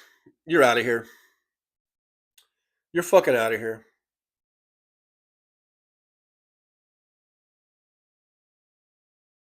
I'm done with you, George.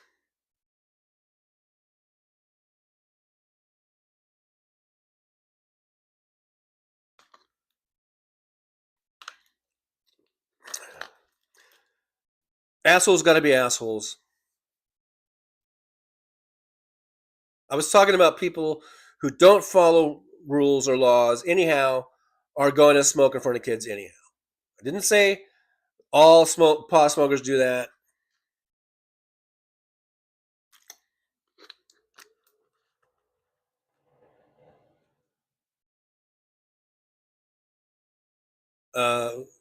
I just removed him. I think I blocked him. It says hide the user from here, whatever.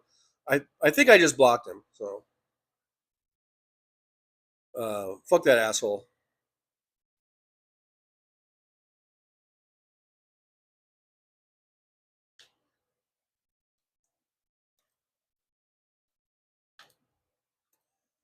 Am I oh,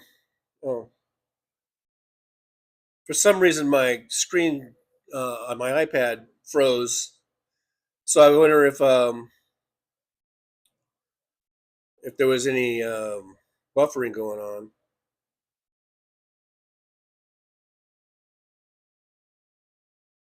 James Jaramillo says, "That's why I quit. Felt like I was going to stop breathing. Fuck that feeling."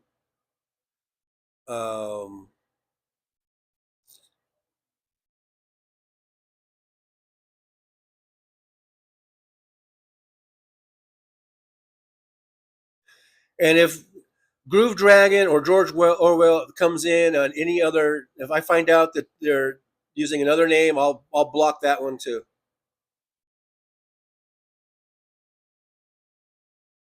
You are excommunicated, motherfucker.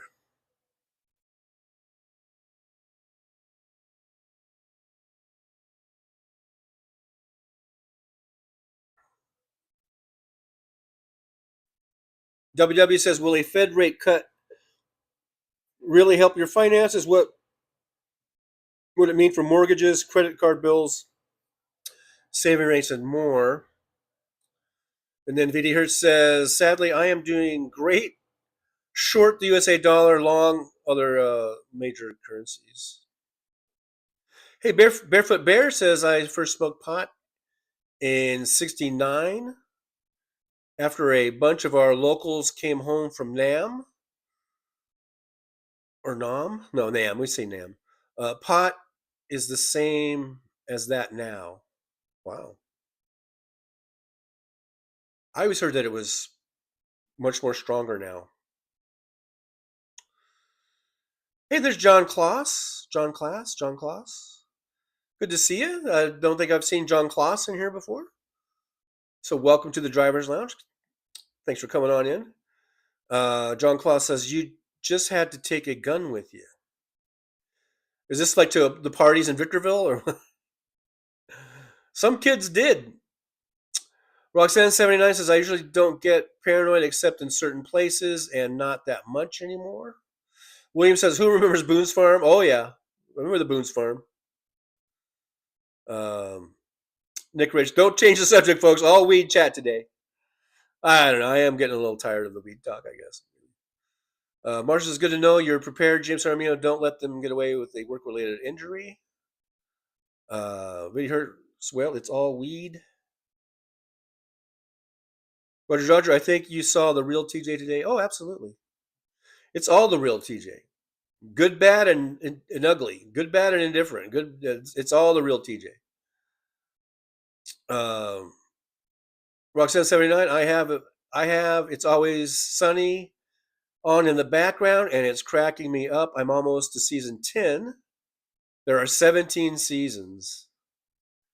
I know that show has been going on forever.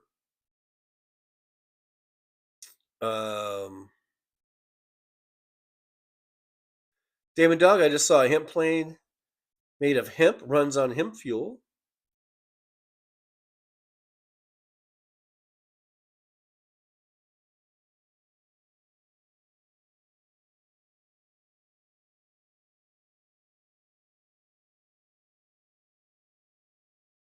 Let's see.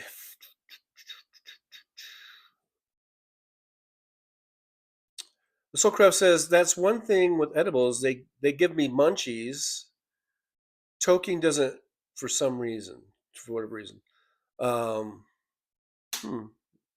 Yeah, the old munchies, that's always been a thing. It seems like no matter what. Or at least for a lot of people.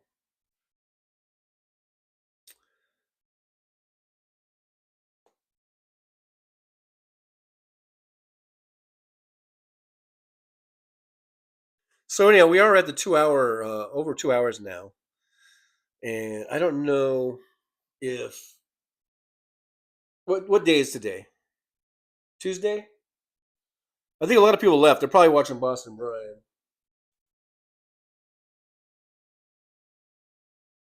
Either that or they just got tired of me cussing. Oh yeah, that's what happened. Boston Brian's on. So everybody went over there. Boston's playing some stuff with Kash Patel testifying before Congress Oversight Committee. So I guess that's what everyone's watching now. And I should probably wrap this up anyhow.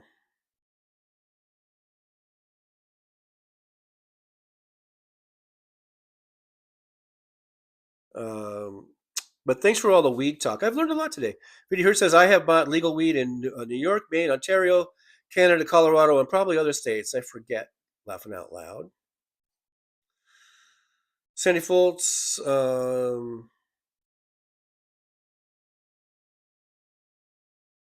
Sandy Foltz says, Gin of the Base, I want to apologize for the way I had acted towards you. Well, that's very nice, Sandy.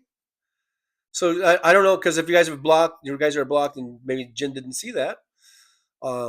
That's what Sandy wrote. Jen says, I want to apologize for the way I acted towards you. I'm hearing people talking outside. Oh,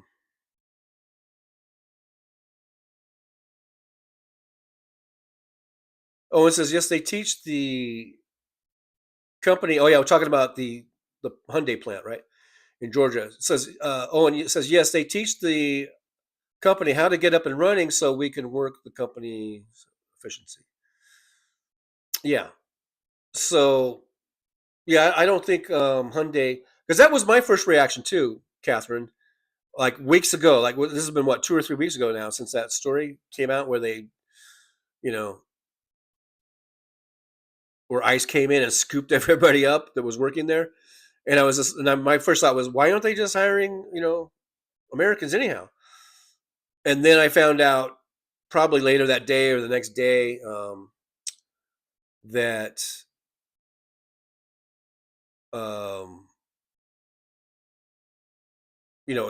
they were there temporarily for the startup.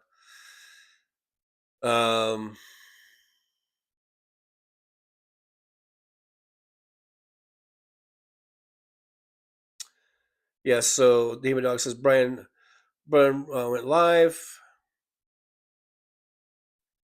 So everyone's going over there. If you're still here in a little bit, in a few minutes, WW, there was, of course, more to it than that. They wanted to discourage the incorrect documents right off the bat. Mr. Spock, is this the right room for an argument? I told you once. We could argue. I don't mind arguing or having debates, but if you want to just come in here and try to paint me as some picture, try to like accuse me of like disparaging pot smokers, like all pot smokers, when I was talking about just a very select situation, then fuck you. And I'm talking to, you know who I'm talking about. You know who I'm talking to when I say that. I'm talking to the fucking Groove Dragon and George Orwell. Fuck off. James Hardamil went over there to Brian's. Marcia says, I haven't smoked weed regularly since 1985 due to a job which was really good. When I tried it again about 20 years ago, I got really paranoid. Hey, there we go with the paranoid thing. So I'm not the only one. I'm not the only one that gets with the paranoid thing. VD Hertz says, canary in a coal mine effect, crashing dollar, just warning you all. Like my like-minded friends. Yeah, well, thanks for the warning.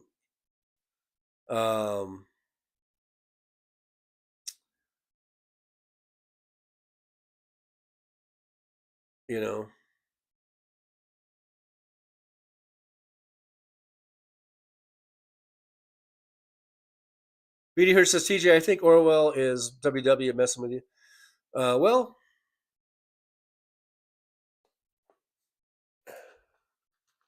wouldn't be the first time that WW has messed with me.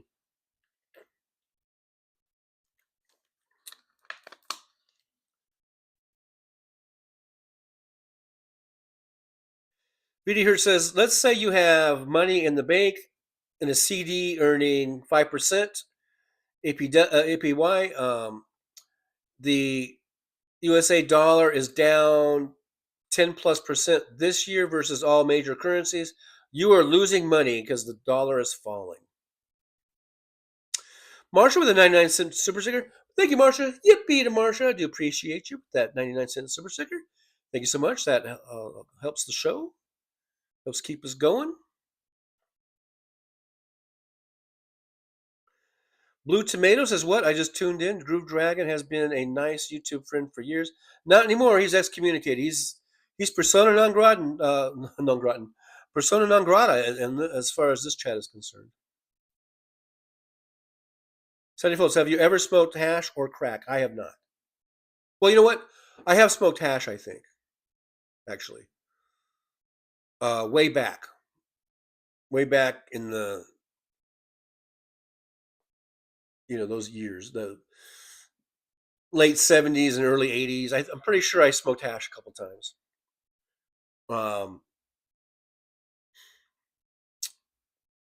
I don't think I ever smoked crack. I mean, I don't know. I did a lot of partying, so who knows? I might have tried crack once or twice. I don't even know. I was pretty much into a lot of stuff in the, especially like out of high school.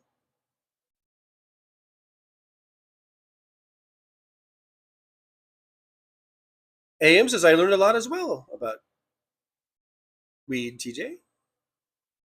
Hey, there's Aaron. Aaron missed a lot.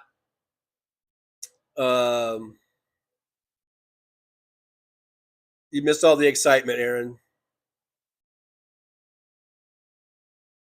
Anyhow, I'm gonna go ahead and everyone's bailing. Everyone's going to Boston Brian. Everybody loves Boston Brian. Anyhow, and it's I've been on for over 2 hours, so I should probably get going and get ready. Maybe do some laundry or do some shopping, grocery shopping, or all that kind of stuff. Maybe go to work tonight, later on tonight. Do some cab driving. So William says, I only smoked crack once. That was enough. I do know I freebased cocaine, I think. And that was actually when I was a little bit older. I think I was about 27 or 28. And I really hadn't been partying for a few years all that much. Certainly not like I had been doing like in my early 20s. But I ended up living in the San Fernando Valley in California, in Canoga Park. And it's when I first got my job with the Postal Service. And through a friend of a friend, because I needed a roommate to afford to rent. And so I got this house. It was like a little 2-bedroom house in Canoga Park. And through a friend of a friend, this guy said, hey, this guy he's living with his parents and still, and he's like and he was like my age. And he's like, he wants to get out and get his own place. And so I was like, okay. So I met this guy, and he was like this little scrawny dude, really super hyper. And come to find out, he was always doing coke. I mean, the guy was always doing coke. And I really hadn't done coke for years, like snorted lines and shit. My partying days were pretty much over. And I was starting with the post office. I was starting a career with them, and I really wasn't into that scene. But anyhow, the guy becomes my roommate, and he's cool. He's okay. And I was working graveyard shift, which is tour 1 graveyards. So a lot of times, I'm sleeping during the day or whatever, and then the evening would come around, and I would hear some stuff going on in the living room, and my friend was having friends over, which is, again, it was fine. But I would just come out and say, I was getting up, I was waking up for the night, and I would just come out and walk to the kitchen and get something to drink, and everyone's in the living room, and I'm just like, hey, how's it going, And they're like partying, they're like smoking, probably weed and having a beer, and they're doing lines. And as it turned out, this roommate of mine, from what I was told from reliable sources, was like the biggest cocaine dealer in the valley. I mean, this kid was dealing coke all over the place, and then his friends were coming over and doing coke with him. And so I'm like, whatever, and they were always offering me coke to do a line. I actually turned it down. I'm like, no, I'm good. But one night, I came out to the living room. I think maybe I was off that night. I don't think I was going to work. I wasn't going to work. And my girlfriend wasn't, I think maybe she was working or something. And I was just there. I think I had worked the night before, and I had slept through the day. And then I just got up in the evening, and my roommate was in the living room with two of his friends, kind of that I'd seen before, and they were like, drinking and doing drugs and shit, like coke. And then all of a sudden, there's a knock on the door, and this guy comes to the door, and it was this dude that my roommate knew, and he told him to come over, and the guy is wearing a suit. Like, we're all just wearing t-shirts and shorts and shit. We're just, it's a living room of my house, right? And this guy comes in a suit. He's like a young guy, like in his mid to late 20s. He's like all our age. We were all like mid to late 20s. He's wearing a suit and a tie, short hair, very clean cut. I didn't get the impression that he was a cop or anything like that. I don't know. It just seemed like some dude wearing a suit, like he was some sort of, Wall Street guy or something. I don't know. And he had a briefcase. Kind of looked like a lawyer or something. He had this big ass briefcase, big briefcase. And he walks in, and everyone's like, all right, he's here. And then my roommate's like, check this out, John. You got to check this out. So the guy, he goes to a coffee table. He puts his briefcase down, and he opens it up. It's kind of like, the briefcase in fucking Pulp Fiction is what it looked like. And he opens up the briefcase, right? And then he starts getting the stuff out. And he had like these glass pipes, but they looked like a big glass bowl or a big glass, wine chalice or whatever. But they were clear glass, really big. And, and really what it was like a pipe, because it had like, where, I don't know how to explain it, but I guess he was putting cocaine in it, and you light it up, and I guess there was water in it or something. I think, and it would like liquefy the cocaine or make it smoke or whatever. And there's like a little pipe on it, and there was I think a little carburetor type of thing, and you take it and you hit off of it. And my roommate was like, "You got to try this, John. You got to try it." And I was like, I guess I was in this little partying mood, and I was just like, all right, I'll try it. And everyone was like, yeah, because they knew that I'd always had said no before. And they never had done they never had done this glass pipe freebasing thing. It was always just, regular lines of Coke that I had turned down. But they were like, all right, John's going to do it. He's going to do it. So the guy, he comes over. I was sitting in my easy chair or whatever, and he comes over, and he has this big glass giant pipe thing, and it's like, I don't know, bubbling, and there's like, I don't know, it's like all full of smoke inside of it, like, and he's just like, and he goes, here, just like suck in from there. And I think there might have been a carburetor. I don't even know, but he's just like, you just bring it in. And he goes, just kind of like, swallow it in and then just exhale, And so I think that's what he said. I don't know. It's been a long time. This is, 40 years ago, or almost 40 years ago. And 35, whatever years, I don't know. So I take it, and I'm like, I took this big, huge hit of this freebasing cocaine. I think that's what I was doing. And I swear to God, it was this instant rush, this instant high that I had never had before. And I had taken other drugs, mescaline and acid, mushrooms, cocaine, speed, of course, all kinds of booze, what other drugs, whatever there was, I had tried a lot. The only thing I really hadn't done was I'd never done heroin or anything. So anyhow, I did this, and this was like nothing I had ever felt before in my life. This high, it was instant rush.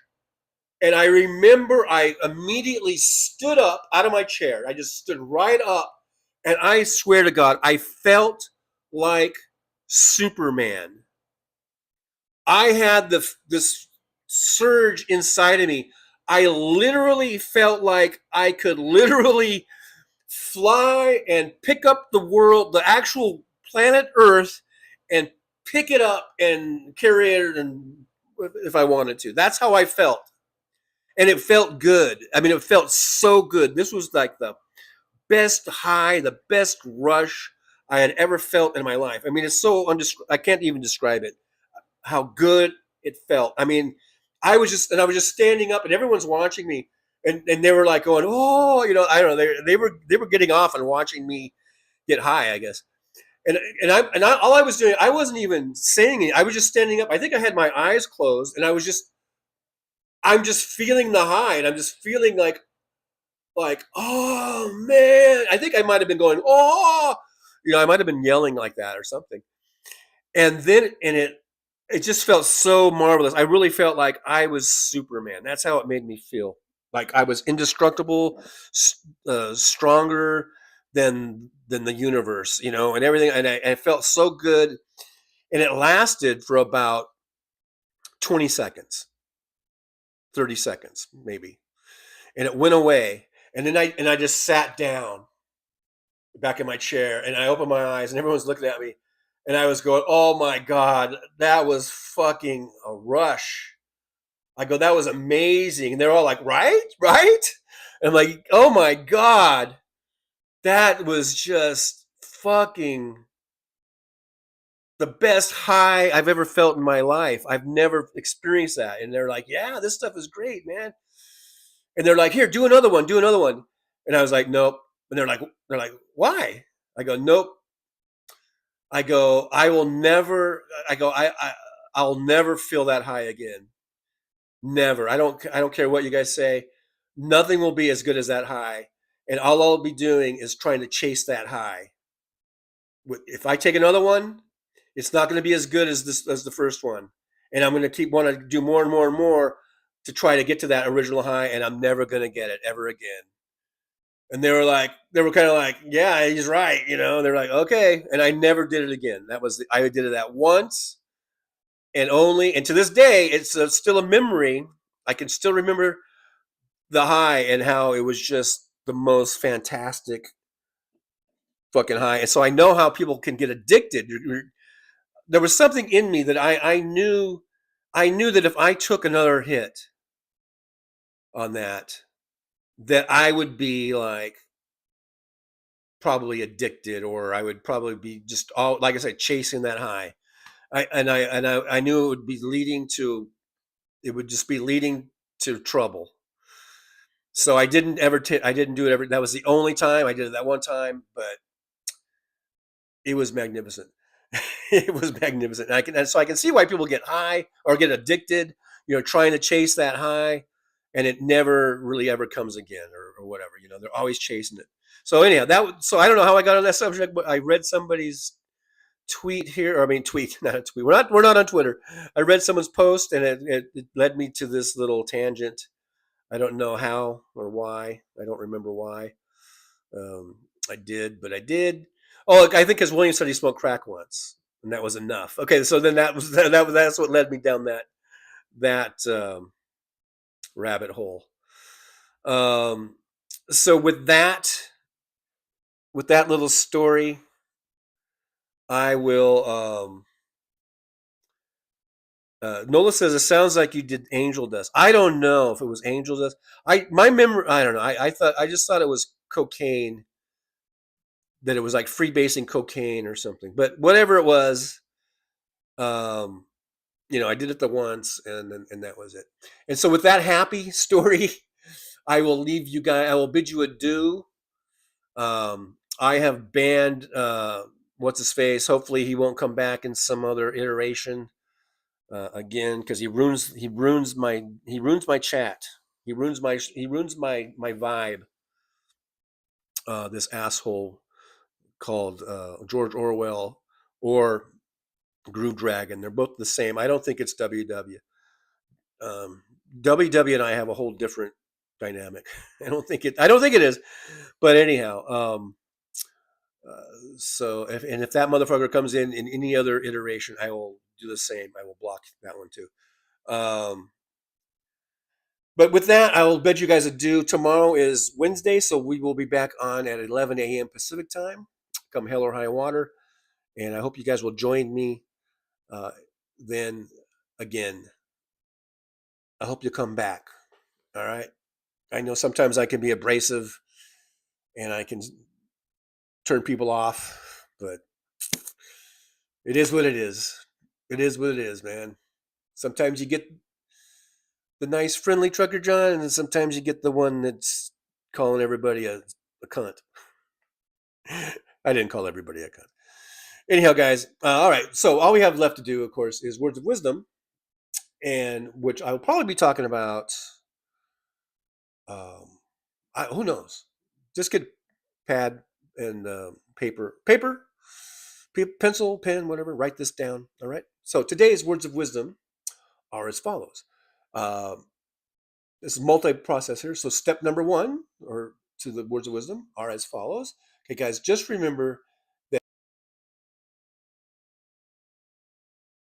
Well, it's time to say goodbye.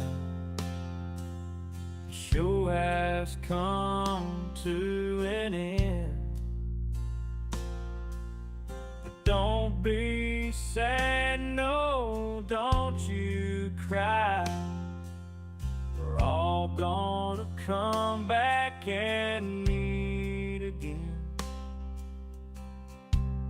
We'll have some fun times, hopefully nothing too bad. We might talk about war crimes, might talk about Baghdad. I doubt we'll talk about door chimes, but if we did, I'd be only too glad. So hostile la vista, baby. The show is over, but could I ask you maybe to take a shower? No, that's not what I meant, but I couldn't think of anything to rhyme with over. Now my whole rhyming scheme is all screwed up. Oh shit, I should have stuck to truck driving, who I tried to kid.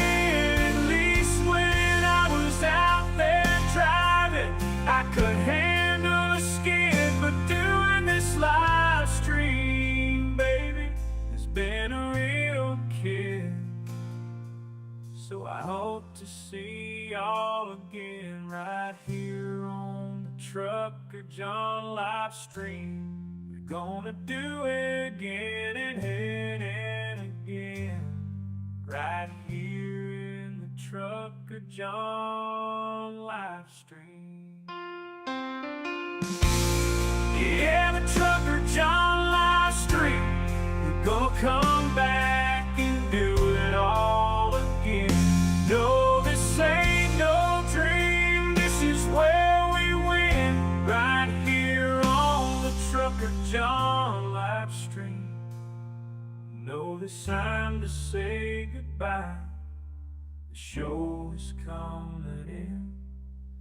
Don't be sad, no, don't you cry. We're all gonna come back and meet again. Rolling down the highway in my rusty old rig. I'm a retired trucker, but my spirit's still big. Living in Vegas, where the lights never sleep. Broadcasting my thoughts for the world to keep. From politics to pop culture, I've got it all. Sharing social issues, no shows. I've driven through the desert, seen the city so bright, but now I'm living in a different kind of fight. From my apartment in Las Vegas, I hold the key, exploring the world through my live stream for free.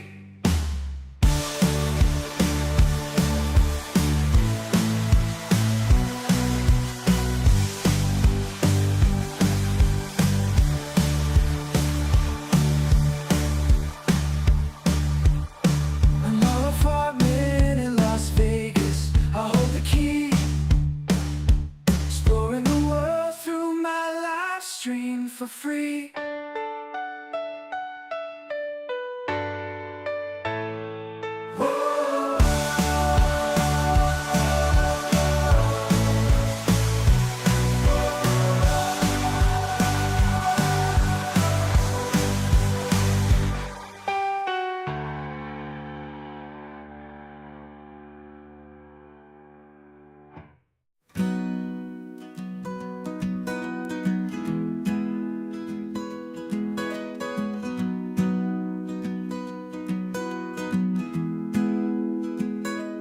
So you want to take a trip down Paradise Road, but it ain't that pretty, it ain't paved with gold. Everybody's got the dirty little secrets, everybody's got some things unknown. But if you ain't real careful, baby, it'll cut you down to the bone.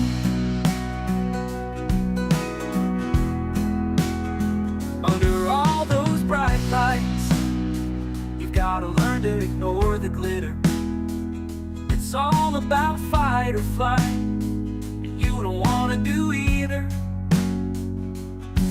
So go on down to Paradise Road, it'll make you wish that you were young. But all it'll do is make you feel old and regret trading in your love for lust. It's all just a big charade, it's all just one big game, and it ain't about love.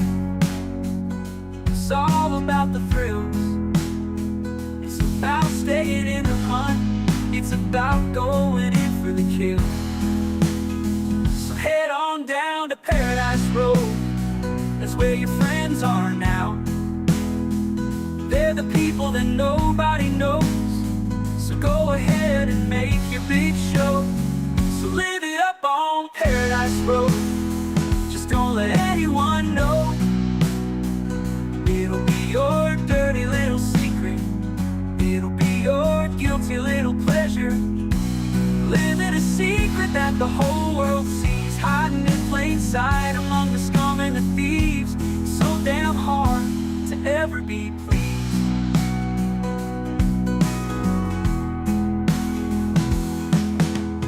Everyone wants to live the good life, everybody wants a piece of paradise. But where would you run? Where would you hide? What would you do to buy a little more time? Grandiose dreams of happily ever after are really just another day's end.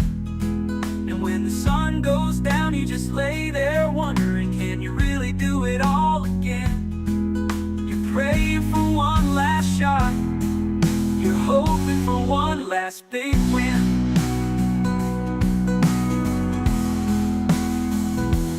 Paradise Road is calling, so you better hurry along. Paradise Road is calling, so you better hurry along.